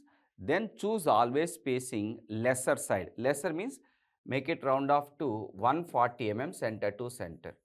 140 mm spacing is provided. If you use 12 mm dia, if you use 10 mm dia, 100 mm is sufficient. But if you change dia to 12 mm, then spacing also be changed. How much you can provide? You can provide 140 mm center to center. Okay? Right. Option B is correct. Coming to the next question. Yeah. A RC beam of size 250 mm by 800 mm as per IS 456-2000, the side face reinforcement and to its maximum spacing will be. My dear, here check the depth of the beam. This is a width, this is the depth. Check the depth. Depth is more than 750 mm. When depth is more than 750 mm, then definitely we have to provide the side face reinforcement to avoid lateral buckling. Okay, how much you can provide side face reinforcement? 0.1% of web area. 0.1% of web area. That is 0.1% of web area. For rectangular section, web area is gross area. That gross area is 250 into 800. Okay. Now, how many zeros here? You can write this one 1 by 1000. So, 3 zeros gone. 25 into 8, 200. It is 200 mm square. Now, check the options. 200, 250, 400, 400. Only one option is there. Anyway, spacing also. My dear, spacing generally we can provide 300 mm center to center or web thickness, whichever is smaller. Spacing for side face reinforcement we provide is 300 mm center to center or web thickness. Web thickness is B here, right? So, 250 mm center to center. Option A is correct. Area of side face reinforcement and the spacing to the side face reinforcement is 250 mm center to center. Okay? Right. Next question. In the working stress method, limiting depth of neutral axis depends upon limiting depth of neutral axis, or you can say critical depth of neutral axis. Both are same. My dear, critical depth of neutral axis or limiting depth of neutral axis in working stress method is m sigma CBC upon m sigma CBC plus sigma ST into D. Here in working stress method, m as a modular ratio we can write as 280 upon 3 sigma CBC into sigma CBC, m sigma CBC, okay, upon m is 280 upon 3 sigma CBC into sigma CBC plus sigma ST into D. Let us simplify this. Sigma CBC gone, sigma CBC gone. Then what is remaining? 280 upon 3 upon 280 upon 3 plus sigma ST into D. Okay. Now, XC depends on what? XC depends on here given options, percentage of steel, concrete grade, steel grade, all the options. My dear, XC depends on sigma ST. No doubt it depends on depth also, but here if you observe the options, they have not mentioned the dimensions. Okay. Depth is constant. For a given depth they are asking. So, XC depends on sigma ST depends on steel grade. Steel grade. So, XC depends upon steel grade. Okay. Option C is correct. Option C is correct. Fine. Coming to the next one. While designing for a steel column of Fe415 grade, a base plate resting on a concrete pedestal of M25 grade, the bearing strength of concrete in limit state method as per IS 456-2000 is, my dear, the permissible bearing strength FBR equals to 0.45 FCK, or you write 0.446 FCK, same only, right? Fine.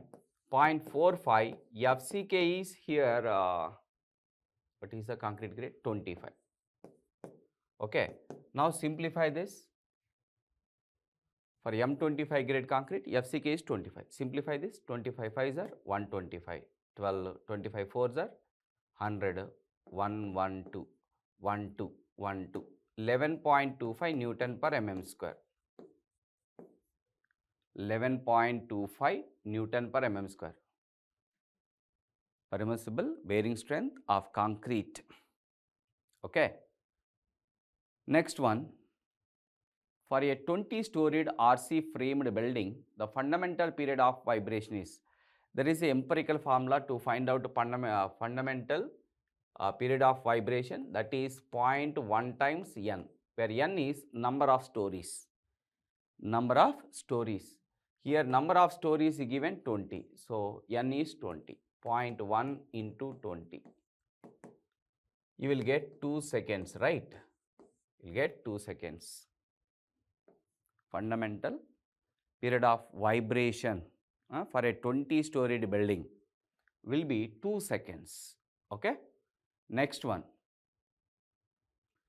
For a pre-tensioned beam 200 mm by 250 mm, size of the beam given 200 mm by 250 mm consists of concentric tenon. Concentric tenon means eccentricity is 0. Tenon is provided exactly at the center. Okay. Concentric tenon subjected to a force of 100 kilonewton. Pre-stressing force is given 100 kilonewton. The Young's modulus of steel and concrete are 2 into 10 to the power of 5 megapascal and 2 into 10 to the power of 4 megapascal. This is Young's modulus of steel. This is Young's modulus of concrete. Respectively, the creep coefficient is 1.6. The loss of pre-stress due to creep of concrete is, they are asking what is the loss of stress due to creep of concrete. We can find out in 2 ways. One is by ultimate creep strain method, another one is by creep coefficient method. So here which one we can use? Based on the data, we can use creep coefficient formula. What is that formula? Phi into m into Fc. Loss of stress due to creep of concrete. Phi into m into Fc. Phi is the creep coefficient. M is the modular ratio.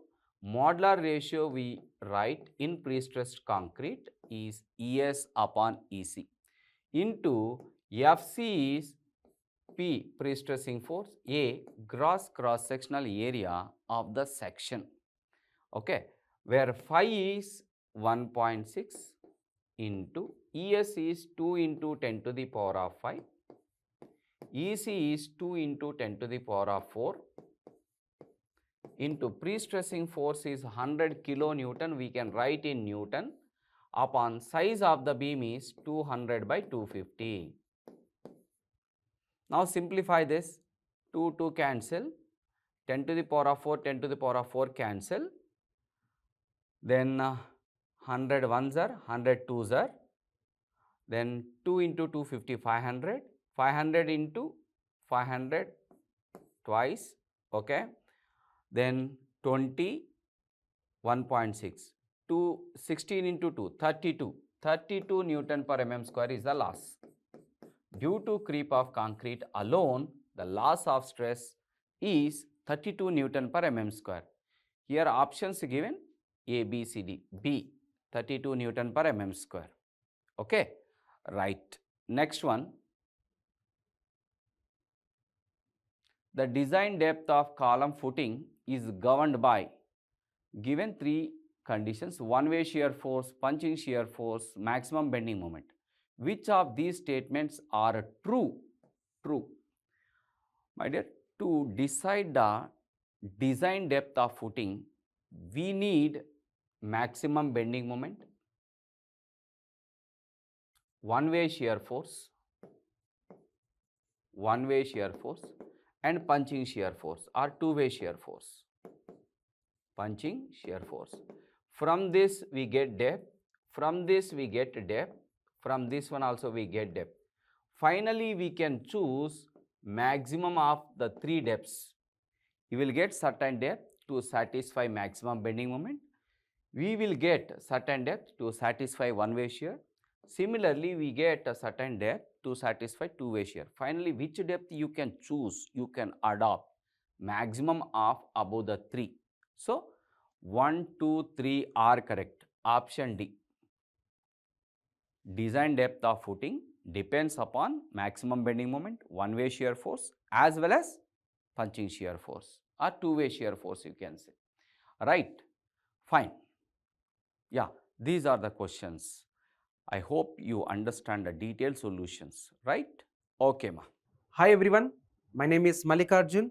Here I am going to discuss BARC test series question solutions. Okay, so subject is structural analysis. Right, now we'll see the questions.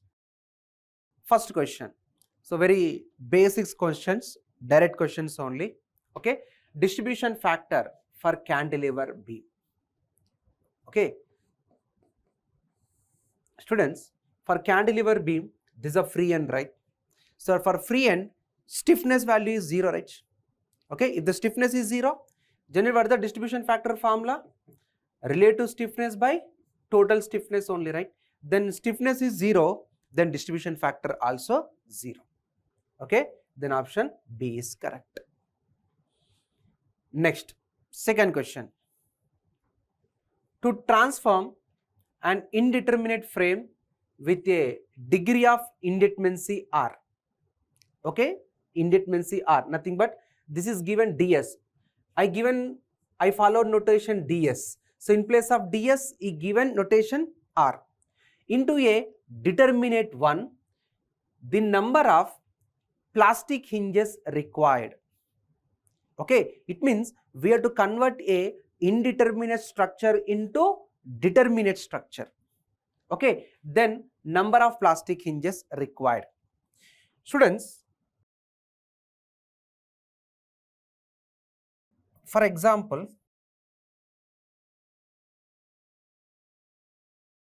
if you find the ds for this diagram, hinged support 2, then dsc equals to r minus s. R is number of reactions and s is number of equilibrium equations. Okay, then equals to 3 equals to 1. ds equals to 1.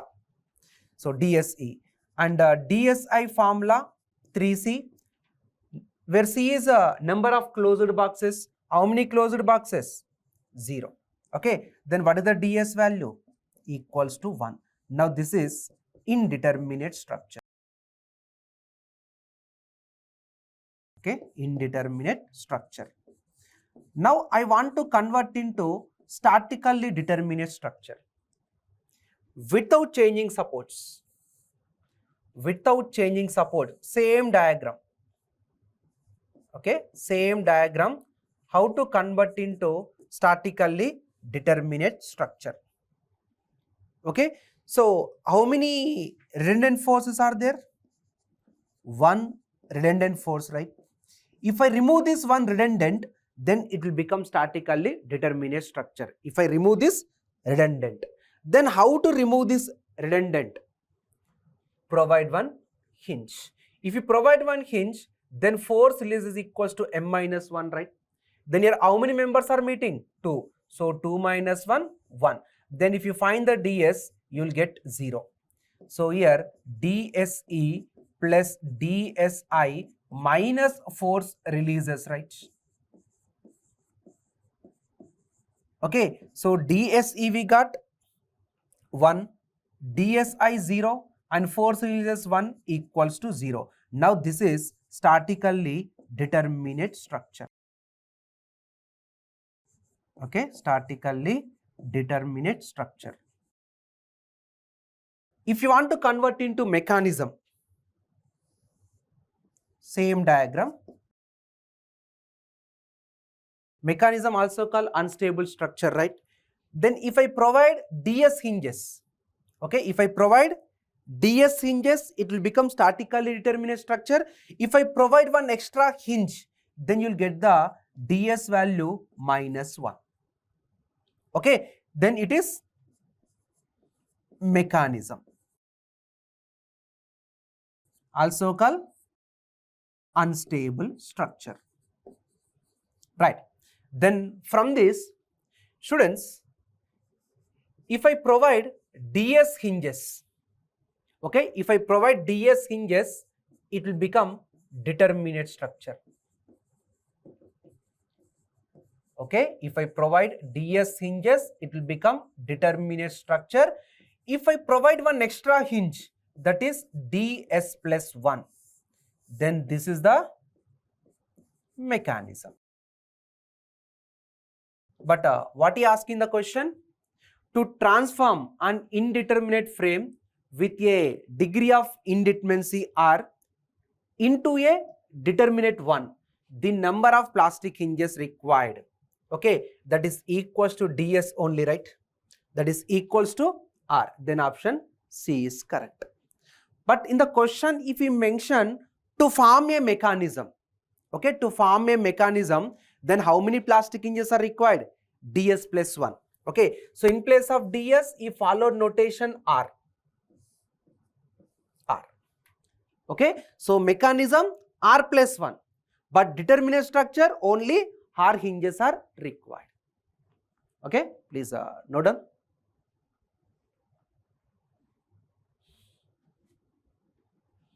Right. Next question. So this is the direct question. The influence line for horizontal thrust of a two-hinged parabolic arch given. Okay, there is a lengthy derivation is there. Okay, so directly you have to remember this. So option B is correct. So if you give three-hinged arch, for three-hinged arch it is triangle L by 4H. This is not 1, this is L. If it is three-hinged arch, option A is correct.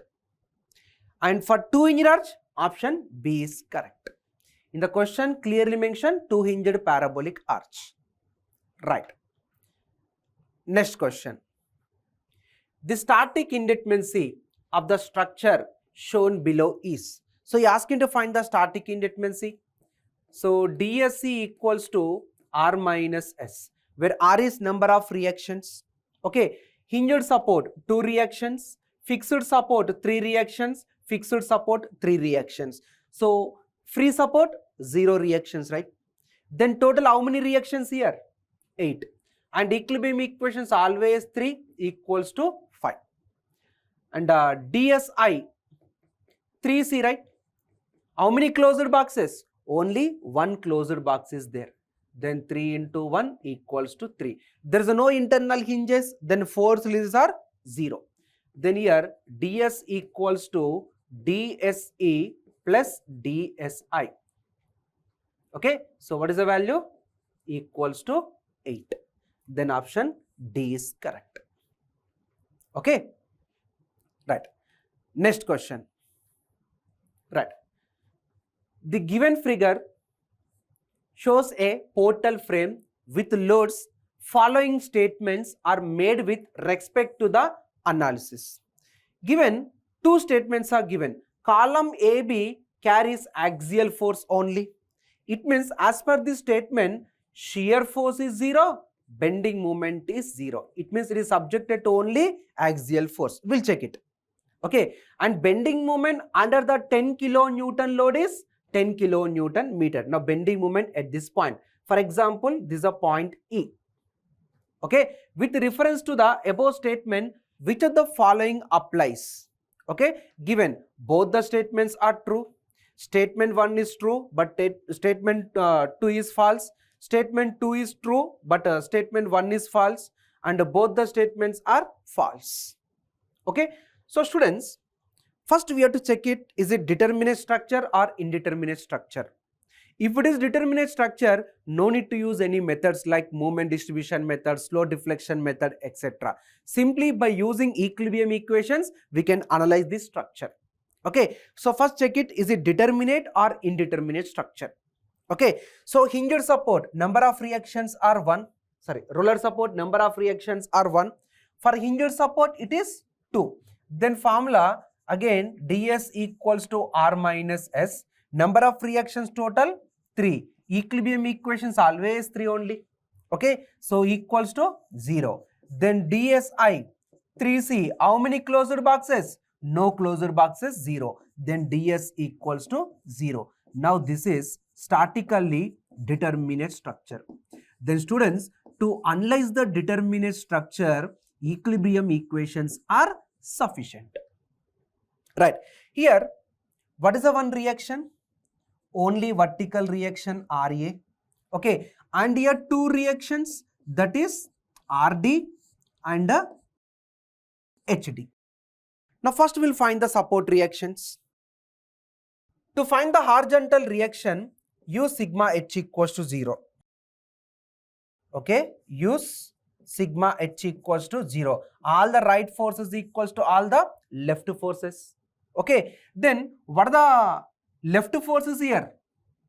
Only HD, no other left forces. Then what are the right forces? No right forces. Then HD equals to 0. Okay, right. In the question, which member mentioned? AB is given, right? Yes, AB. Students, can you find the bending moment at this point? To find the bending moment at this point, either look below or look right side, you'll get the same answer. Better look below. Below the section, only vertical reaction is there, right? This vertical reaction, will it develop moment at this point? No, because line of action of this vertical reaction meeting at the same point. Okay, then tell me, what is the bending moment for member AB? 0. So AB, for member AB, bending moment is 0, and here there is no horizontal reaction, right? Then shear force also 0. Okay, but vertical reaction is not 0. This load is acting exactly the center, right? Okay, then determinate structure, load is exactly acting in the center, then reactions are 5 kilonewton, 5 kilonewton, vertical reactions. Okay, now tell me student, this reaction is along the length of the member AB, right? If any force along the length of the member, it is called axial force only, right? Yes. Now, member AB subjected to only axial force. No shear force, no bending moment. Then statement 1 is correct. So, column AB carries axial force only. Next, statement 2. Bending moment under the 10 kilonewton is 10 kilonewton meter. That is nothing but bending moment at a point E. Now, can you find the bending moment at a point E? Either look left side or right side, your wish, you will get the same answer. For example, we look left side. Okay, if you look left side, only one reaction, that is RA, right? So RA into what the perpendicular distance? 3. Then 5 into 2. Then this is 10 kilonewton meter. Okay, so what is given? The bending moment under 10 kilonewton is 10 kilonewton per meter. Yes, so statement 2 also correct. So statement 1, statement 2, both the statements are true. Then option A is correct. Okay, note down. Right. So next question. The degree of kinematic independency of the following beam, if members are axially rigid, it means we have to find the kinematic independency neglecting axial deformation. First, we'll find with axial deformation. At the fixed support, number of degree of freedoms are 0. For shear hinge, how many? 4 degree of freedoms, right? So 2 vertical, 1 horizontal, 1 rotation, 4 degree of freedom at the shear hinge. Okay, and roller support, 2 rotation and horizontal displacement, and hinged support only 1 degree of freedom, that is rotation. So total how many? So dk equals to, this is 7. Yes or no? This is with axial deformation. Then neglecting axial deformation, simply deduct the number of axial deformation. This is along the length of the member, axial deformation. Along the length of the member, axial deformation. How many axial deformations are there? 2. Then equals to 5. Now this is without axial deformation. Okay, then option B is correct. So these are the questions from structural analysis subject. Okay students, thank you. Hi everyone, my name is Mallikarjun. Here I am going to discuss BARC test series questions. Okay, so subject is design of steel structure. Okay, now we'll see the questions. Right, first question. Span of the steel roof truss is 15 meter. Okay, and self weight of the roof truss is. So this is the question from roof trusses, last chapter. Okay, self weight means dead load. I give an approximation formula to find the dead load. So self weight equals to span by 3 plus 5 into 10 Newton per meter square. So this is a formula given, right, to find the self weight, nothing but dead load. So this is the approximation formula. So what is the span given? Span is given 15 by 3 plus 5 into 10. Okay, then this is 100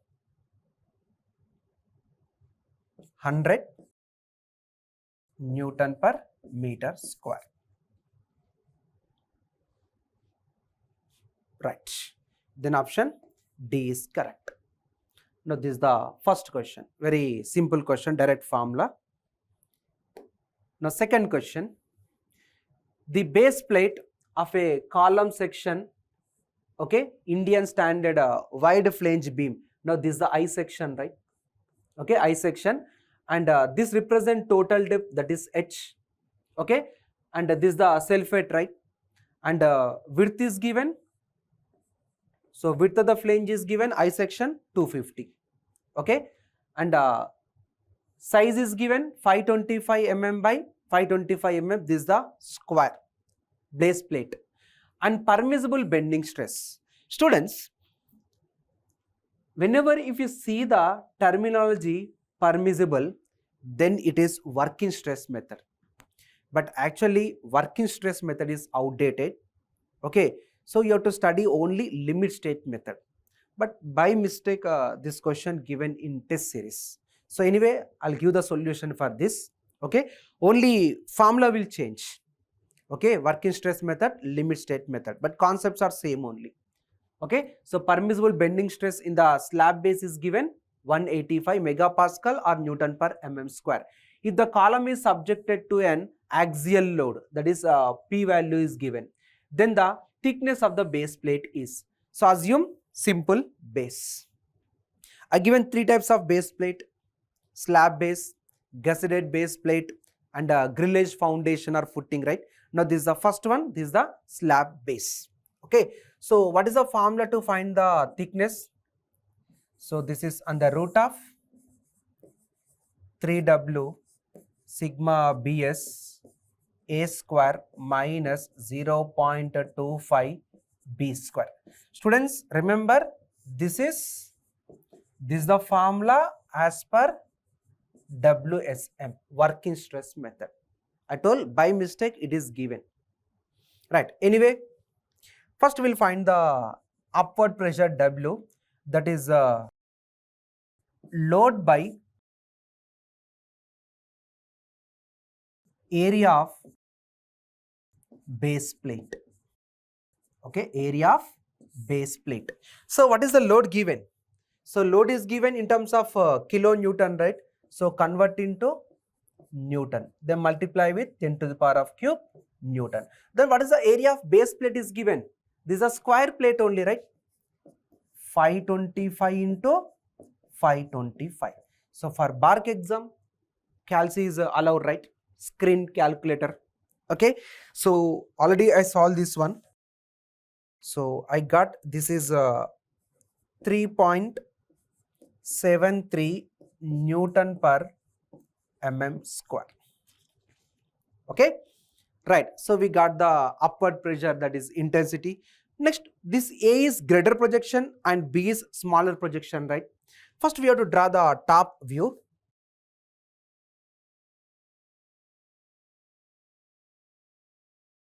This is the base plate.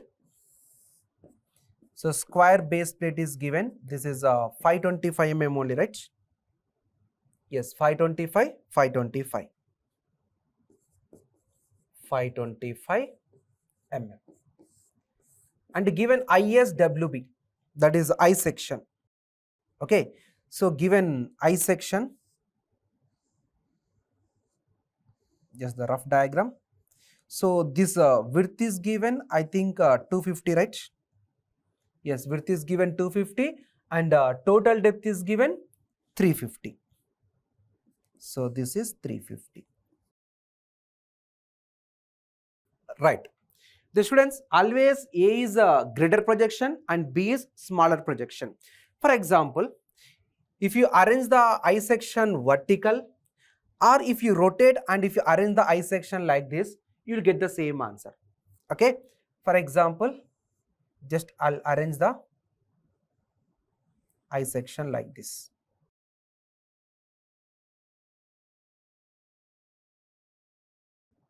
So this is given 250 and this is given 350. Okay. Now, can you find this is the projection and this is the projection. Okay. So how to find this value? This is 525. Okay, minus 250 and right side also, right? Then divided by 2. Then how to find this value? 525 minus 350 divided by 2. Okay, so this you will get,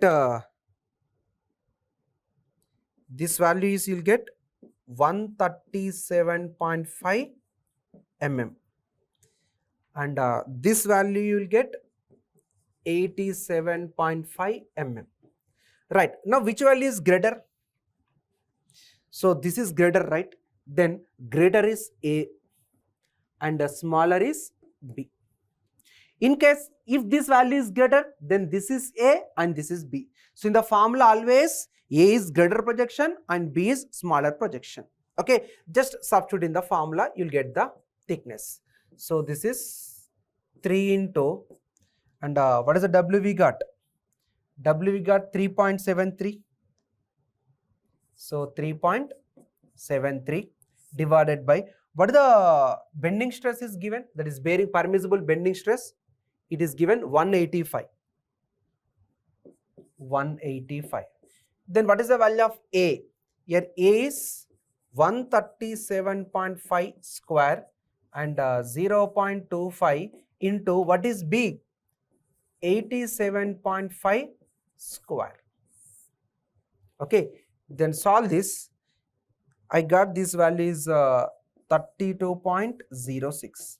So students, if I do any calculation mistakes, okay, better check it once. So 32.06. So which option is correct? Then option A is correct. Okay, right. Now we'll see the next question. So what is the next question? The shear strength of a 12 mm diameter of bolt. Okay, diameter of bolt given, that is D. So D is given 12 mm and grade is given 4.6 for lap joint.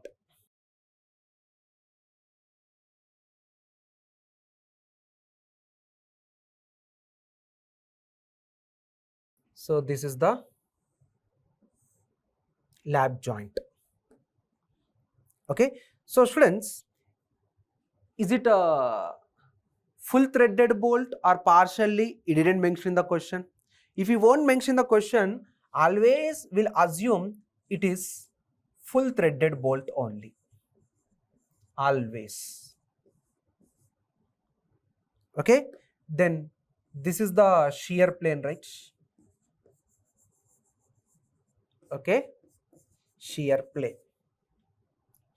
Okay, then where NN and NS. What is NN? Number of threads intercepting in shear plane with the thread. Then this is without a thread, right? This is full bolted, right? So with the thread is 1. Okay, the shear plane is with the thread. Without a thread bolts, 0. Okay, always will assume full threaded bolt. It means threads are intercepting in shear plane. Okay, and he asking to find the shear strength, right? So what is the formula? Shear strength. So VDSB equals to FUB divided by root 3 gamma MB NN ANB plus NS ASB. Okay, so here NS value equals to 0. Okay, then what is the NN value? 1. Then FUB, he given for FE 4.6 grade. Okay, so ultimate strength of bolt is, it is 400. Okay, then yield strength of bolt is, it is 240. Okay, so this is 400. And in the question, did he mention, is it and what is the partial safety factor for bearing type bolt? It is 1.25 and the NN is 1. Then we have to find the A and B. What is A and B formula? 0.78 pi d square by 4. What is the D given? 12 square by 4. Okay, just solve it. You'll get the VDSB.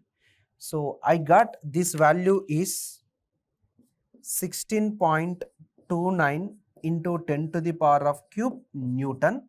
Then this is 16.29 kilo Newton. Okay, so this is the value I got. But students, there is no option. Okay, so maybe it's the typing mistake. Okay, and I saw your solution. In the solution, they consider D is 13. Actually, the question given D is 12. So this is the correct solution. Okay, so don't bother about options. So correct answer is 16.29. Okay, right. Now we'll see the next question. Right. A gantry girder is subjected to a factored moment. Clearly mention factored moment. Then no need to multiply with load factor.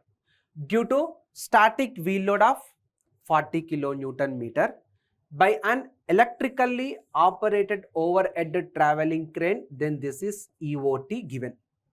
Okay, and a factored moment due to self-weight also given, gantry girder, that is 20. Then the design moment of gantry girder due to vertical load is given clearly. Students, here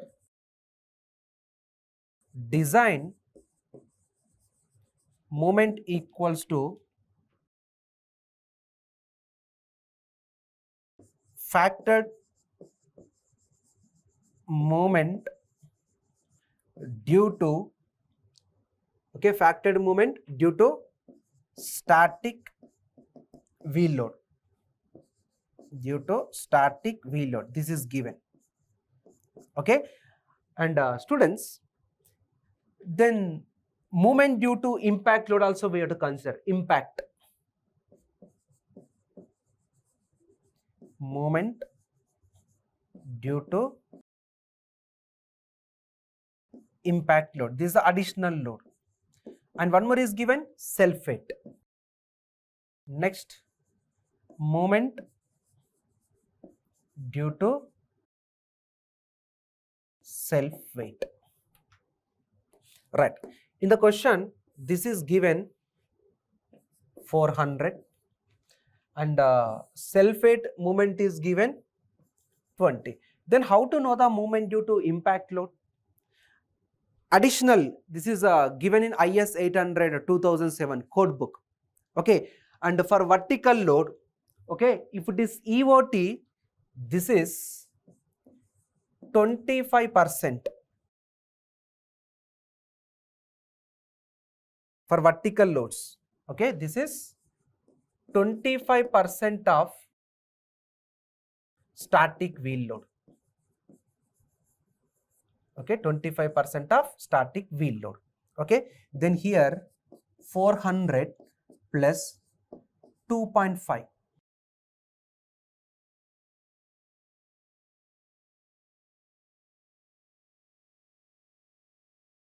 $25 divided by 100 into 400, right? Yes or no? 25% of static wheel load. For static wheel load, it is 400 plus 20. Okay, then what is the value? Then this is 100, right? Then this is 520 kilonewton meter. Then option C is correct. Okay, right. Now we'll see the next question. Right. Last question. Which one of the following condition is not a limit state method of serviceability? Students, what is the limit state of collapse and limit state of serviceability is given, right? Okay, what is limit state of serviceability? Deflection, cracking, corrosion. So these three are limit state of serviceability, but this is not the limit state of serviceability. Given what is given? Not A. It means A is correct. So they are the questions given in design of steel structure. Okay, so thank you, students. Dear student, welcome to ACE Online, digital platform of ACE Engineering Academy. In the present video, I am going to discuss the solutions for BARC Mark Test-1 Concession Project Management subject related solutions. As you know that BARC is not going to release the paper and it is not going to be available in the internet. And based on your seniors' feedback, so we are trying to compile the questions in mock papers. So coming to this subject, there is a chance of getting 2 to 3 questions. Okay, so right now I am going to give the solution to the Mark 1 CPM subject. So here is the first question. So which one of the contractors not reliable to complete the project in time? So when the question is related to reliability or maybe certainty or uncertainty, there is a need of calculation of variance. So variance will give the clarity regarding uncertainty level. High variance means highly uncertain. Low variance means more reliable. The question is not reliable. Not reliable means our interest not reliable, right? High variance. So high variance, obviously highly uncertain. Highly uncertain. So obviously highly uncertain means it is less reliable or not reliable. So what is the variance formula? Variance formula, V is equal to Tp minus T0 by 6 whole square, where Tp is equal to pessimistic time, T0 is equal to optimistic time. So in the given 4 cases, like 4 contractors, for each one we calculate variance, right? So without calc also we can manage. So if you look at the first contractor, Tp is 21, T0 is equal to 9. So 21 minus 9, of course how much? 12. So 12 by 6 whole square you will get. 22 minus 8, 14. 20 minus 12, 8. 28 minus 6 means 22. So where do you find highest variance regarding S? S has highest variance. So no need to calculate variance directly. Directly you can take the difference also. 28 minus 6, 22 by 6 whole square, highest variance. So answer is option D. Option D is the answer. So who is not reliable? S is not reliable. Next question. The total and free float of activity D are respectively. So if the question is given, first of all, get the critical path. Just make it simple. Get the critical path. What is critical path in the given network? So 5 plus 6, 11 plus 10 plus 6, like a 16, 22, 27. If you move like this, no, 5 plus 7, 12 plus 7, 19 plus 6, 25. 4 plus 5 plus 7, 12 plus 4, 16. And where do you find highest value? Of course, ACFI is the highest. Whether D is on critical path, it is not on critical path. So there is no chance of getting option A, option B. Straight away I can remove option A, option B because D is non-critical. So first D is non-critical. D activity is non-critical activity. Non-critical activity. So if it is non-critical, we can conclude that total float is always greater than 0. Total float definitely greater than 0, not 0. So I can remove option A, option B. Then how about calculation? So we can move to the like event wise, you can have the calculations. So event wise, first event start with a 0, move in the forward direction 0 plus 5, 5. This is a 0 duration. 0 plus 3, 5 plus 0, highest value 5. And come into fourth event, 5 plus 6, 11. This side 5 plus 7, 12, 11 plus 5, 16. 16 plus 7, 11 plus 10, 21. 16 plus 7, 23. And this side 23 plus 6, 29. 16 plus 4, 20. So highest value can take 23 plus 6, 29. So 29. Okay, forward direction will take the maximum. Now you can copy the same. Latest values. How do we get latest values? 29 here. 29 minus 6, 23. 23 minus 7, 16. 16 minus 5, 11. 23 minus 10, 13. Minimum value can take 11. 11 minus 6, 5. Here 16 minus 7. 16 minus 7, 9. 9 minus 0, and this 5 minus 5, 9 minus 3, minimum 0. What is the longest path in this? Maybe A. Next, we are getting 6, no? This critical path, and activity D you can take. Activity D, if you take D 3 to 5, D 7, 5, 9, 16, 16. So total float is equal to 16 minus 5 minus 7, 4. Total float is equal to 4, and come into free float. Free float is equal to total float minus slack at head event. So 4 minus slack at head event, 16 minus 16, it is equal to 4. So answer is 4, 4. Total and free float of activity D, 4, 4. So what is the matching here? Option D. Option D is the answer. Okay, that's all about CPM. Let's see the solutions of surveying questions. So you see, while measuring the distance on a slope, it was found that the ground rises by 4.6 meters for every 30 meters chain length. So while you're measuring the distance on a slope, so it was observed for every 30 meters of chain length, the ground was raised by 4.6 meters. Then what is the hypotennual allowance per chain length? So the hypotennual allowance is whatever the chain length L into secant theta minus 1. That theta is nothing but the slope angle. So whatever this is nothing but the theta.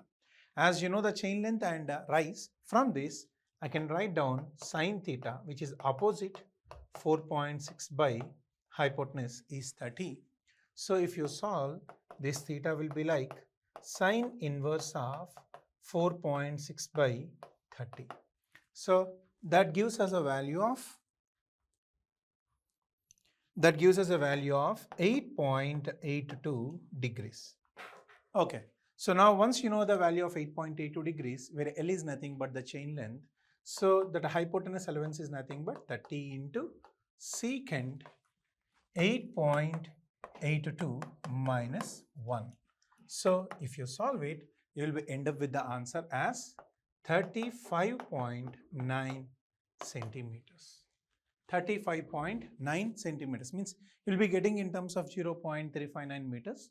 So if you convert that, that is going to be 35.9 centimeters. The correct answer is option B. Okay. See the next question. In a closed traverse, so the given is the closed traverse, the summation of the latitudes, which is nothing but the sigma L, is given as plus 5.080, and the summation of departures, which is nothing but sigma D, is minus 5.406 meters. The sum of the traverse leg, so the traverse leg is nothing but P. Then the accuracy of the traverse is, to find out the accuracy, so the accuracy of the traverse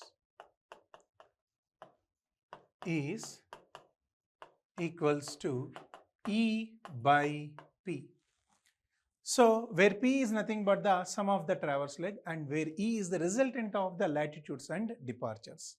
So first how to find out the E value. So resultant, which is nothing but square root of summation of L square plus summation of D square. So sum of latitudes, what is this value?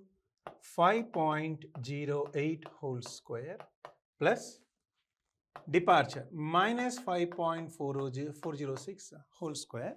So this is under the square root. If you solve this, you will end up that E value as, the E value will comes as 7.42. So now let's find out the accuracy.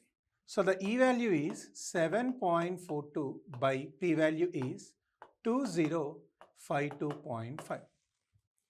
You can write this one as 1 by 2052.5 by 7.42. So if you solve, you will be end up with the answer as, the answer will be like 1 by 277. You just calculate by using that on-screen calculator. It's no big deal. So the correct answer is 1 in 277. So that's how you have to solve this question to find out the accuracy. Next, a line AB, which is a 2000 meters long, lying at an elevation of 500 meters. Lying at an elevation of 500 meters, which is nothing but the elevation for that line AB. So H, small h, measures 8.65 centimeters on a vertical photograph, for which the focal length is given as 20 centimeters. So whatever the focal length F is given as 20 centimeters, the scale of the photograph in the average elevation is about 800 meters. So what is the average elevation is nothing but capital H, and elevation for that line AB is nothing but small h. Focal length is mentioned, then what they're asking is scale of the photograph. How to find out the scale of photograph? So the scale of photograph is equals to F by capital H minus small h. What is the focal length here? 20, that is in centimeters, convert that into meter. 20 into 10 to the power of minus 2 by, so average elevation is 800, by given elevation is minus 500. So now you solve this, that's going to be like 20 into 10 to the power of minus 2 by 300. You bring it down, then you solve it, you will end up the answer as 1 in 1500. So the correct answer will be option A. Okay. So next, a circular curve of a radius. So radius of the curve is given R, 180 meters, is to be set with a long chord. So the long chord length is given as 60 meters. The length of the middle ordinate will be In a circular arc, the longest chord length is given. What they're asking is the length of the middle ordinate. So now length of middle ordinate is equals to R into 1 minus cos delta by 2. So we know the R value, but to find out the middle ordinate, we need to find out the first delta. So how to find out the delta is by using the length of long chord. So length of longest chord is equals to 2R sine delta by 2. Okay. So now what is the length of the longest chord? 60 is equals to 2 into R value 180 into sine delta by 2. 60, this is going to be 3 times. So 3 to 6, then delta by 2 is equals to sine inverse of 1 by 6. This will give you the value as, if you solve it, so the delta by 2 will come as 9.59 degrees.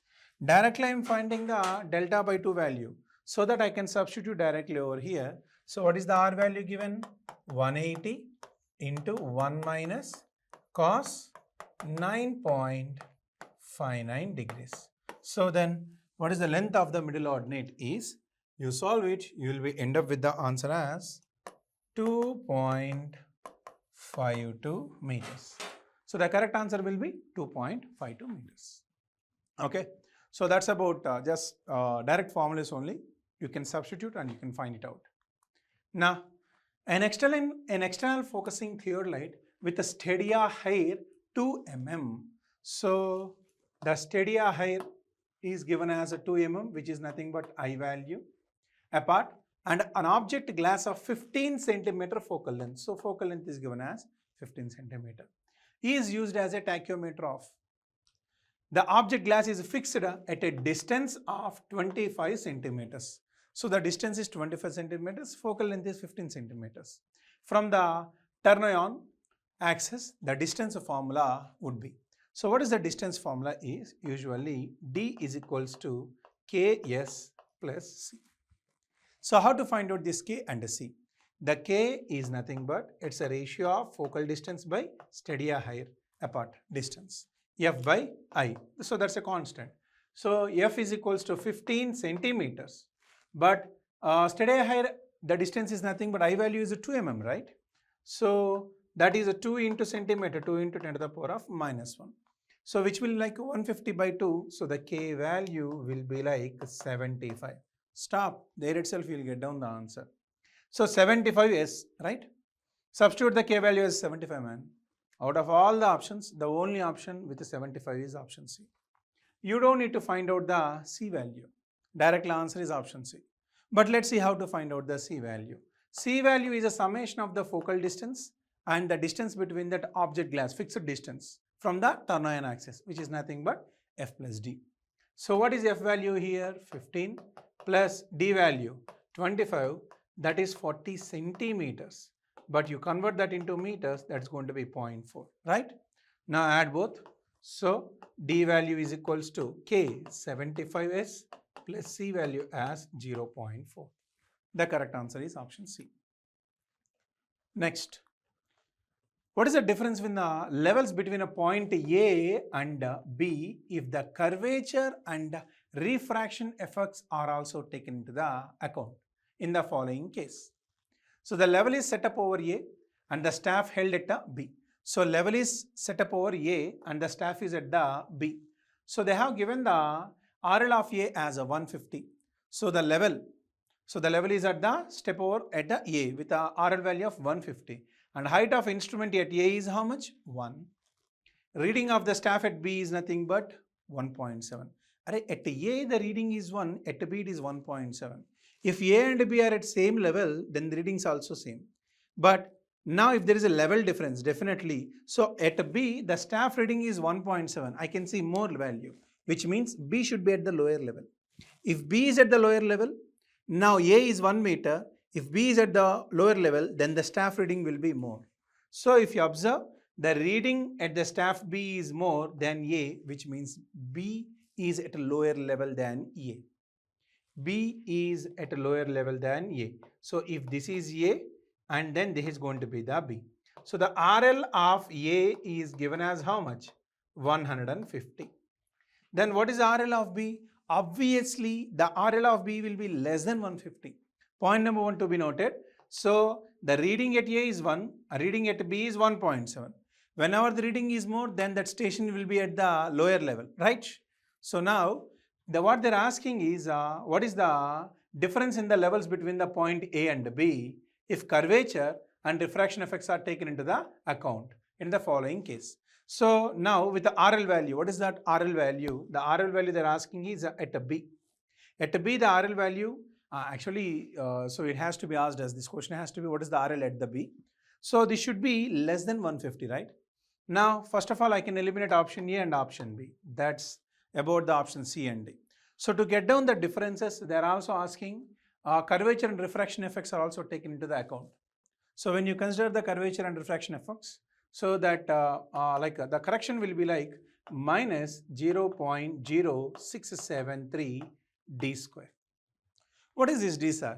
The distance between the A and B. So distance between the points A and B. So they have given this as a 300 meters, convert that into kilometer. So that is going to be 0.3 kilometer, right? So minus 0.0673 into 0.3 square. This will give us the minus value of 0.00606. That is the correction. Once you know this correction, then you have to apply the corrected value for the staff reading. So now corrected staff reading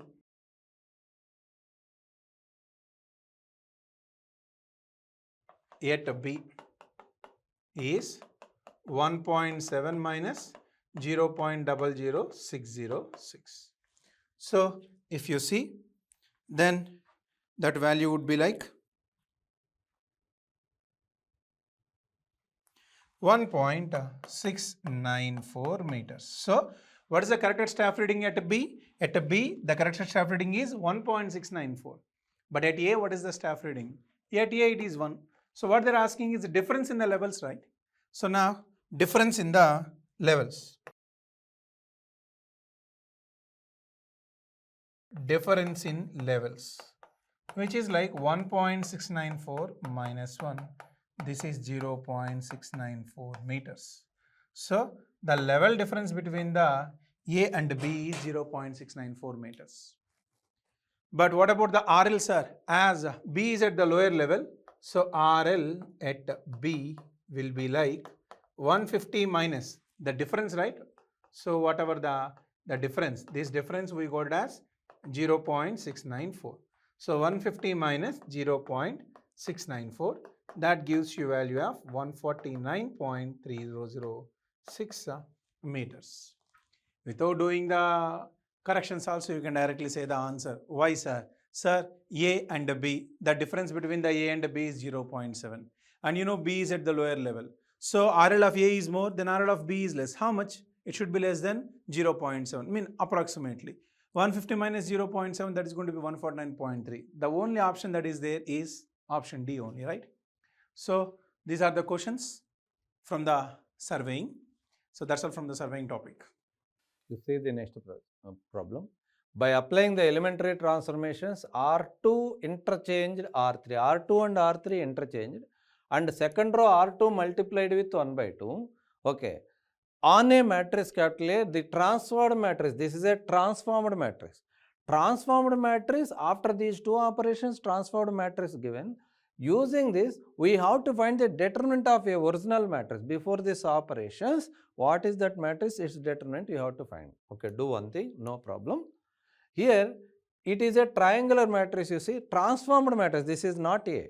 Transformed matrix is a triangular matrix. For a triangular matrix, determinant is the product of its principal diagonal elements or not. First, you find the determinant of this matrix.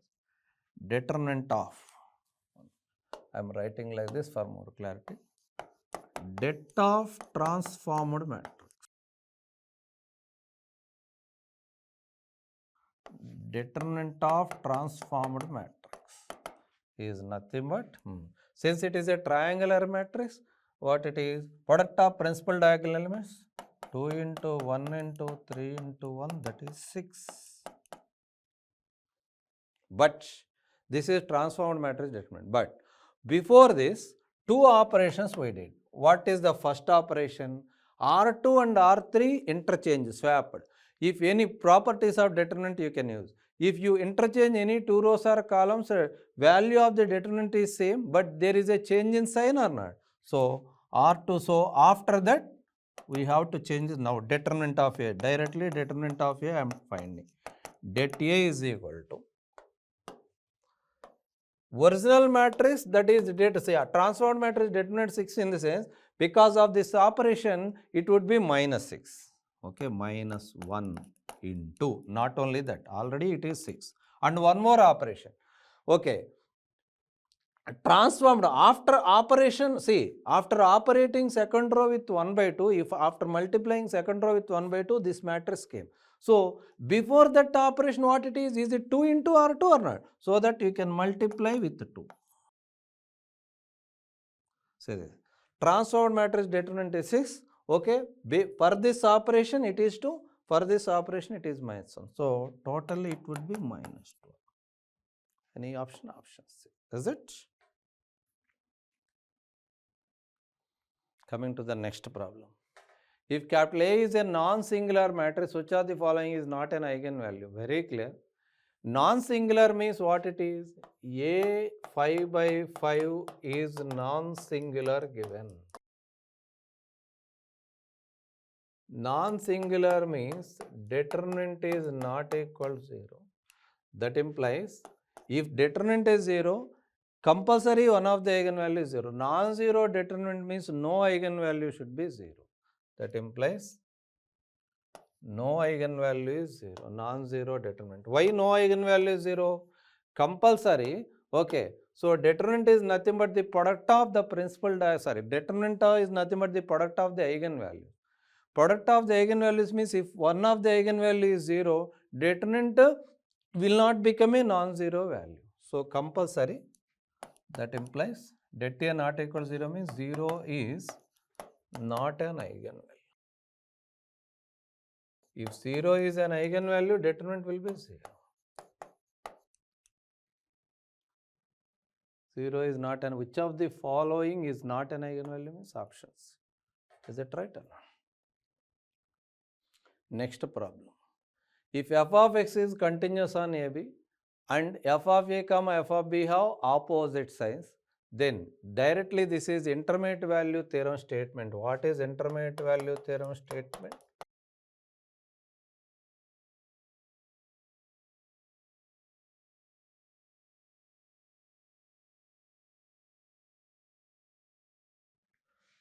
If f of x is continuous on closed interval AB, f of x is continuous on closed interval AB, and if f of A comma f of B have opposite signs,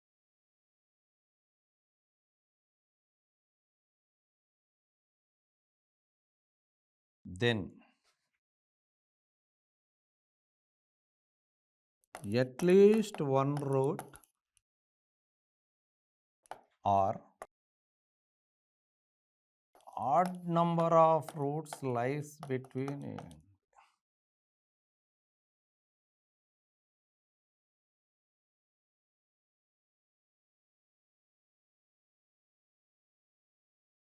Direct statement. Clearly f is continuous on closed interval AB, and if f of A comma f of B have different signs means opposite signs, then the number of roots means at least one root, at least one, or odd number of roots means either one root or three root, but minimum one root, at least one. Option B is correct. These are all, any other question? No. These are all the mathematics questions in test series. Okay. Now coming to mathematics test series questions solutions. You see this question. If f of xy is equal to xy plus x minus y, then the saddle point. Okay. What is saddle point? First, this is a function of two variables. What is the solution? F of xy given as xy plus x minus y. What is Rp? What is P? Dou f by dou x. What is dou f by dou x? With respect to x means y plus 1. What is Q? Dou f by dou y. With respect to y means x minus 1.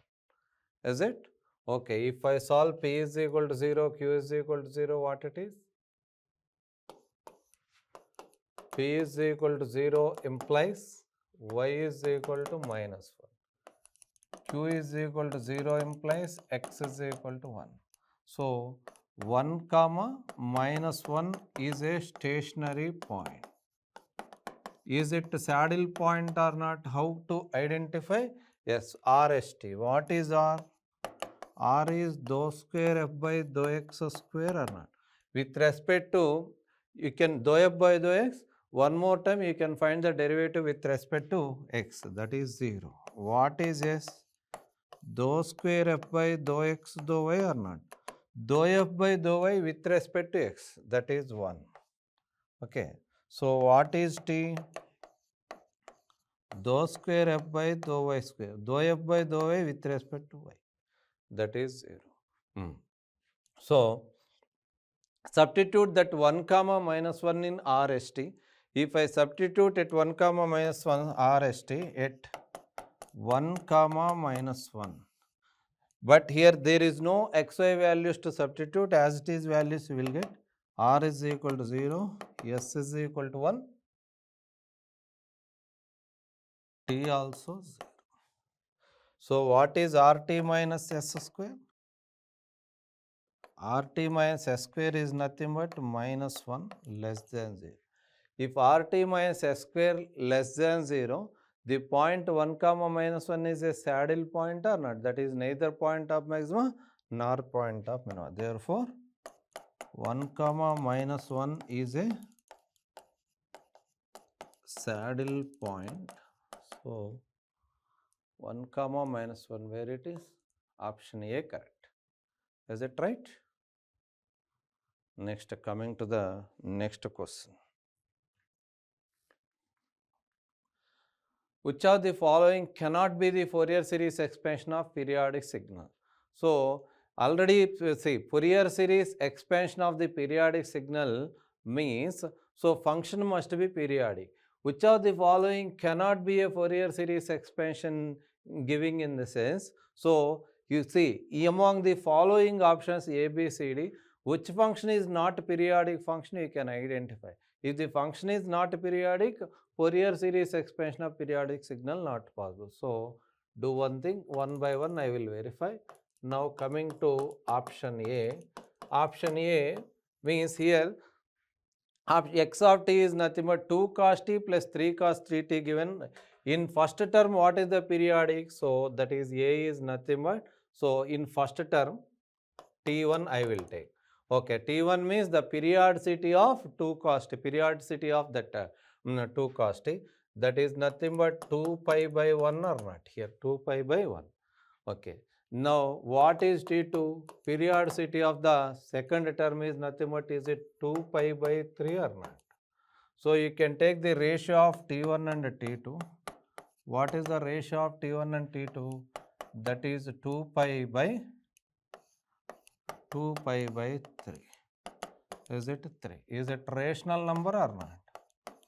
So, rational means it is periodic. Therefore, it is periodic. First function is periodic. So, Fourier series expansion possible. Now, let me verify option B also.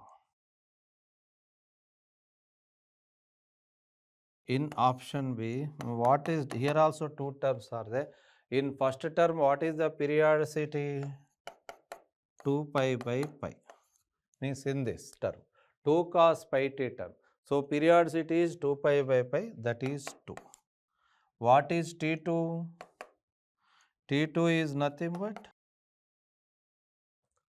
here coefficient of t is 1 only, so that is 2 pi by 1. That is 2 pi. Is it? Now, what is T1 by T2? Here also you can take the ratio. T1 by T2 is nothing but 2 by 2 pi, 1 by pi. 1 by pi is an irrational number or not? Irrational number means periodicity not possible. So that it is not a periodic function. So, option B, it is not periodic. Why? Here the ratio of these two terms means T1 by T2 means the periods.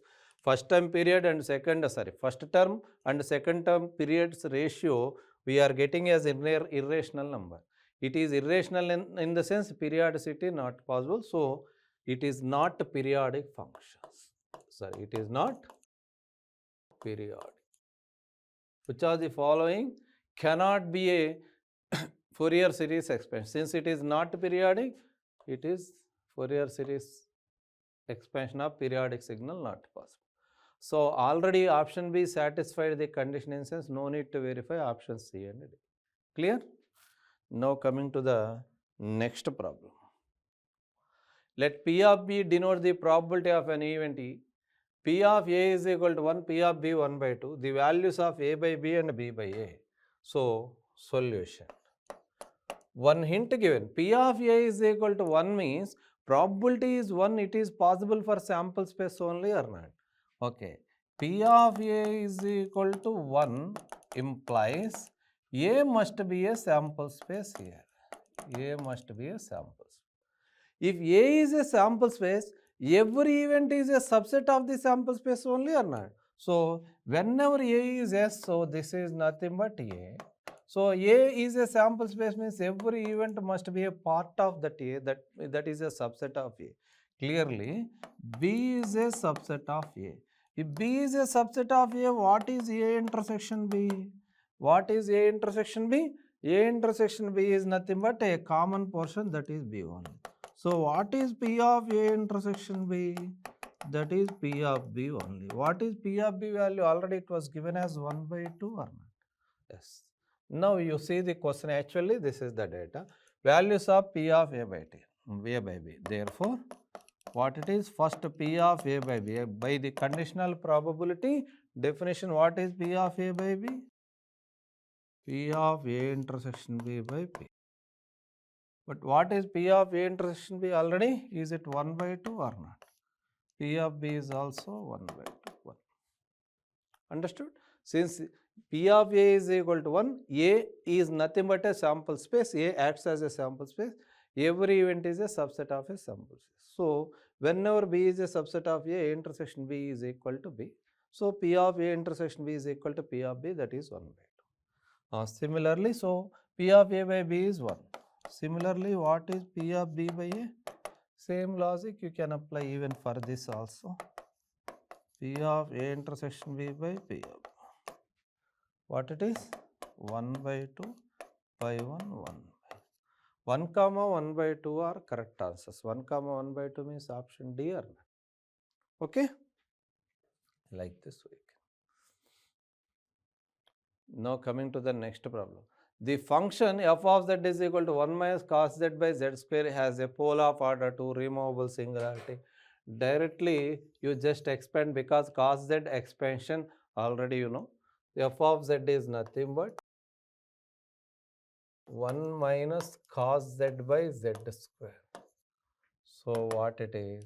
That is 1 by z square minus cos z by z square.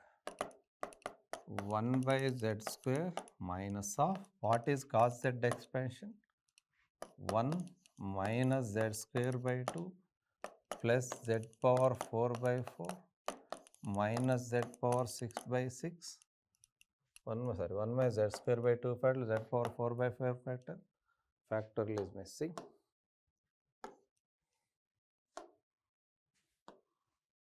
Six factorial plus and so on divided by z square or not. That implies what is f of z? 1 by z square. Here 1 by z square minus 1 by z square both will cancel. Here 1 by z square minus 1 by z square both will cancel. Next minus of minus plus. So okay, one step I will write 1 by z square minus 1 by z square. Right, minus of minus plus 1 by 2 factorial. Is it? Z square both will cancel or not? Next minus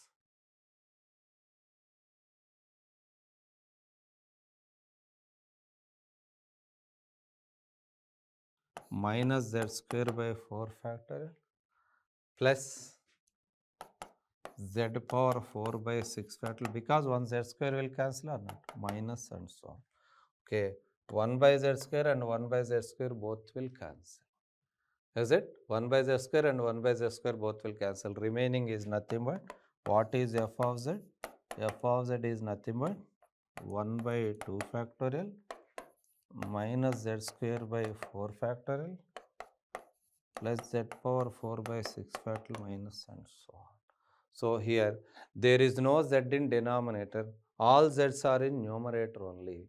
So here there is no singular point, means singular point removed. Singular point removed means, so here what is in the beginning, z is equal to 0. See, it has a polar order to wrong. Removable singular point, it has a removable z is equal to 0 is a singular point first.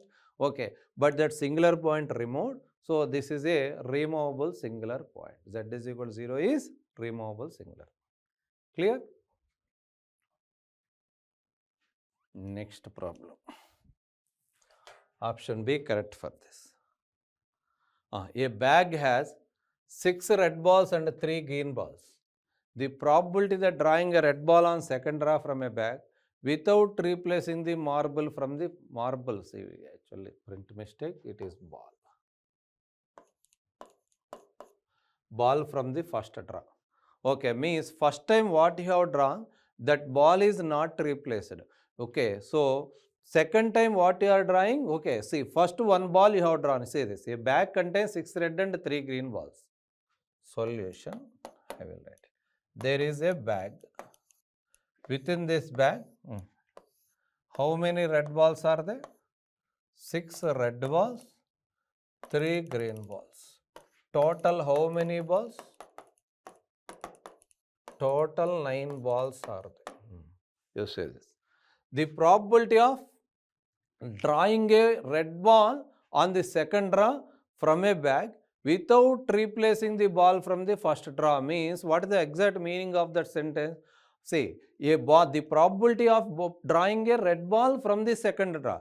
Red ball from the second draw means, what is the meaning? Already first time one draw completed. Already you have drawn one ball in first time. So second draw from the bag without replacing the ball from the first draw means, already first time you have drawn one ball, but that ball is not replaced. Without replacing that ball, you have drawn a second ball.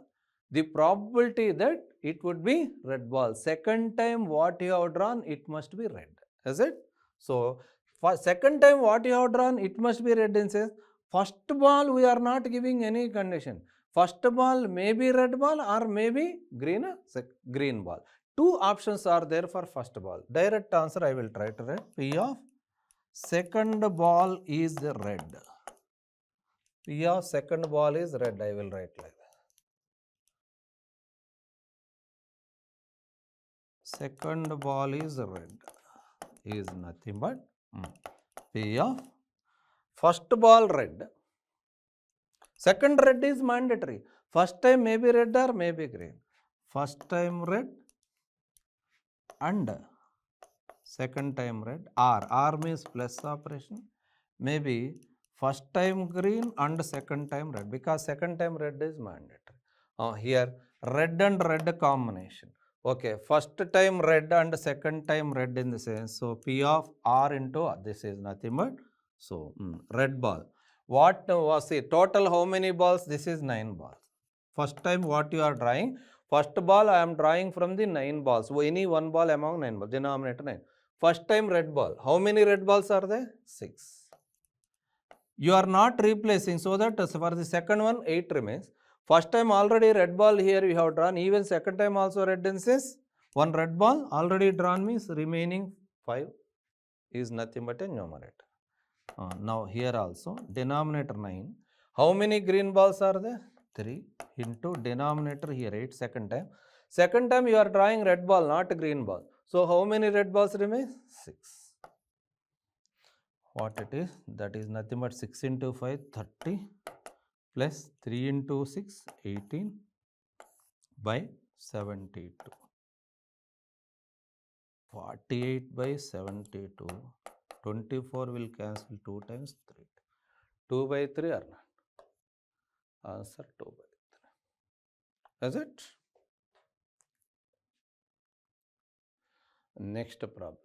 Particular integral of only particular integral. So this is in a form q of x is equal to e power ax model or not? Type 1. Q of x is equal to e power x. Only particular integral pi they are asking. What is auxiliary equation? So what is given differential equation is 4d square minus 4d plus 1 into y is equal to e power 1 by 2x, e power ax. Here a is equal to 1 by 2 or not? What is f of d? So, particular integral directly you write it as here, this is in a form f of d into y is equal to q of x. What is f of d? F of d is nothing but 4d square minus 4d plus 1. What is f of a? F of a is nothing but f of 1 by 2 or not? 4 into 1 by 2 whole square minus 4 into 1 by 2 plus 1. So 1 by 2 whole square means 1 by 4 or not? So this will cancel 4 into 1 by 4 minus 2 plus 1. This is nothing but 1 plus 1. This we are getting 0.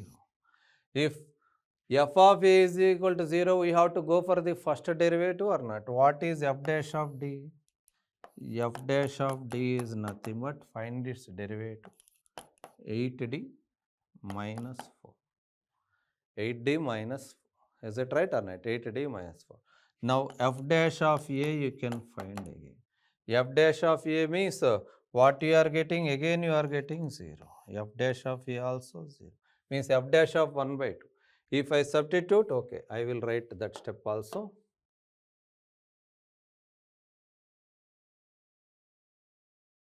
F dash of 1 by 2. If I substitute here, 8 by 2 is 4. 4 minus 4 is 0. So go to double derivative. What is f double dash of d? 8 only. F double dash of d is 8 or not? So what is f double dash of 1 by 2? That is 8 only. There is no d to substitute. So it is non-zero. Where you get non-zero, you can stop there only. So what is pi? Particular integral pi is, okay. So this is type 1 model. Non-homogeneous linear differential equations, that is type 1 model. Okay, pi is nothing but pi is particular integral pi is yp is equal to. Yet second derivative we have got non-zero means what it is? X square into, okay, x square into e power 1 by 2x by f double dash of 1 by 2. Is it right or not? X square into e power ax by, okay, that step also I will write. Instead of writing directly, that formula also I will write. So what is yp? That is x square into e power ax by f double dash of a. That is x square into e power 1 by 2x by f double dash of 1 by 2. That is x square into e power 1 by 2x by 8. X square by 8 into e power 1 by 2. It means e power x by 2. Option A correct or not? X square by 8 into e power x by 2. Clear or not? Next problem. The solution of the differential equation. What is given? Solution. Given dE, you write like this. given differential equation is what it is? X square plus y square minus 2x dy is equal to 2x dx. Okay? If you cross multiply, you will get like that only. So this I will write as, okay, 2y, I think this is 2x written by mistake. This is 2y. X square plus y square dy is equal to 2x plus 2y is equal to 2x dx. This 2x dx, 2y dy also I will write that side. 2x dx plus 2y dy.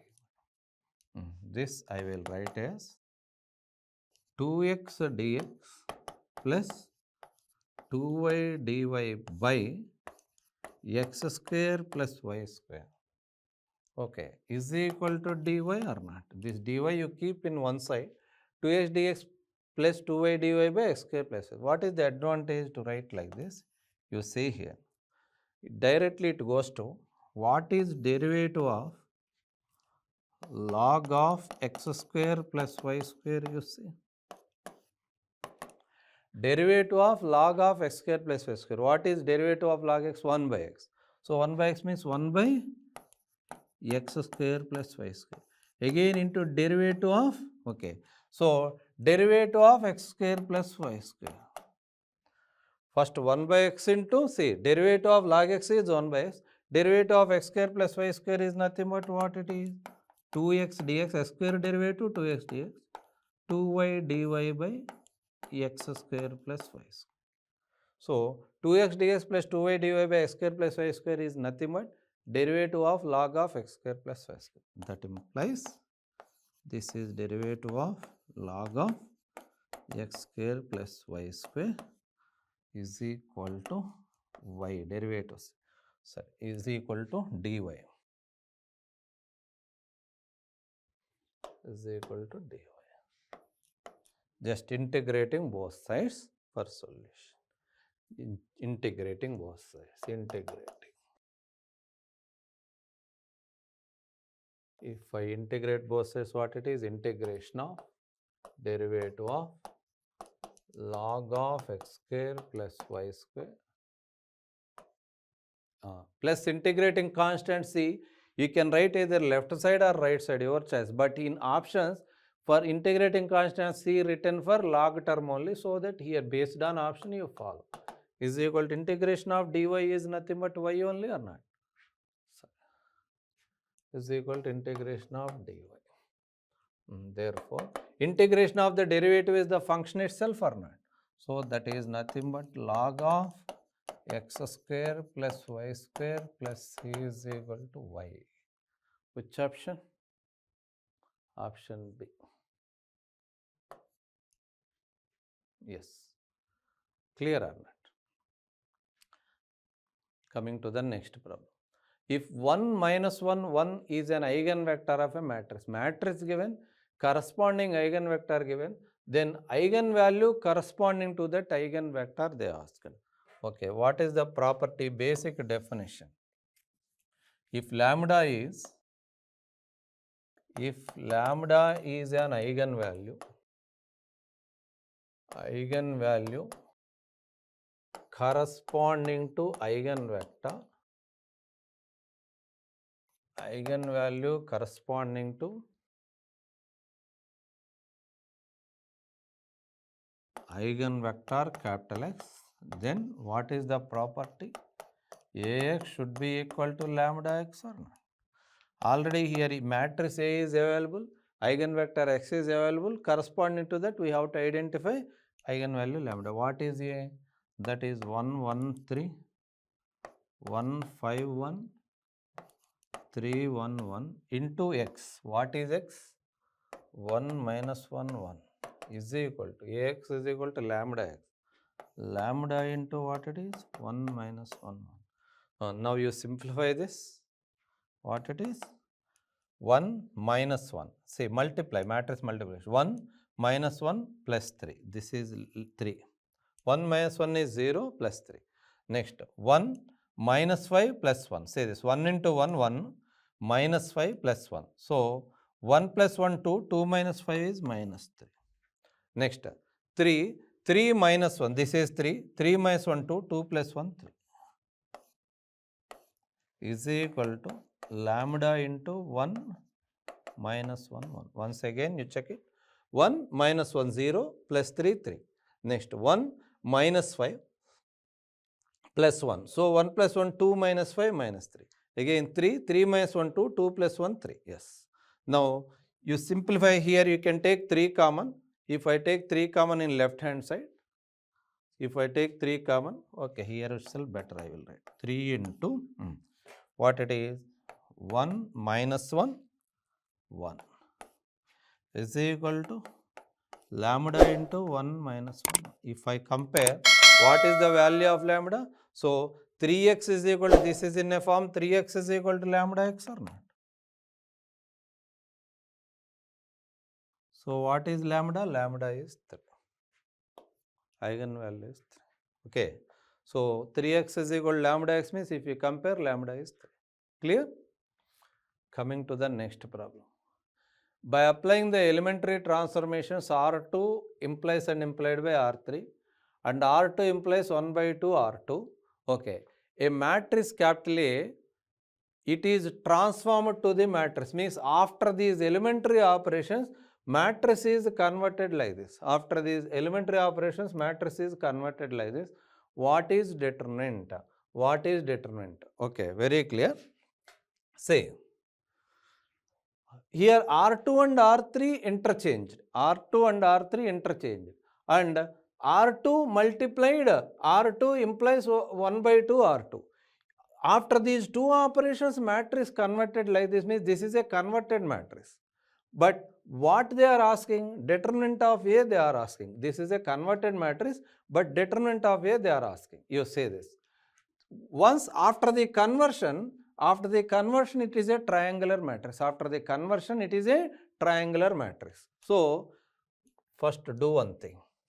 First I will follow this operation, capital A. After this R2 is R2 implies 1 by 2 R2 means before that operation what is A? Only this operation I am considering.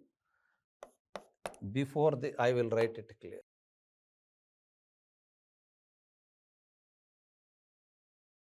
Before the operation,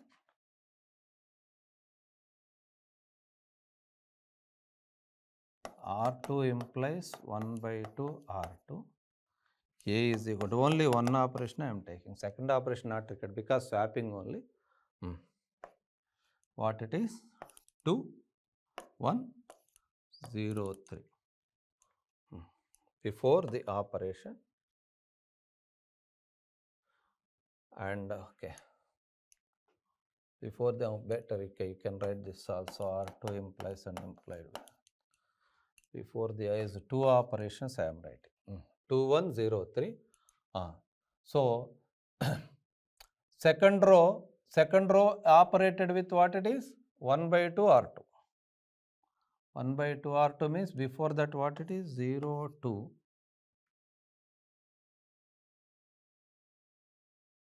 Third row already swapped. Third row is nothing but a second row. 0, 2, 4, 2. This is 0, 0, 0, 1. Is it? Yes. This is the, before these two operations, this is the original matrix. This is a third row. Okay. So this is a second row. Second row and third row both are swapped. Okay. After second row and third row both are swapped. Second row I have 1 minute. Okay.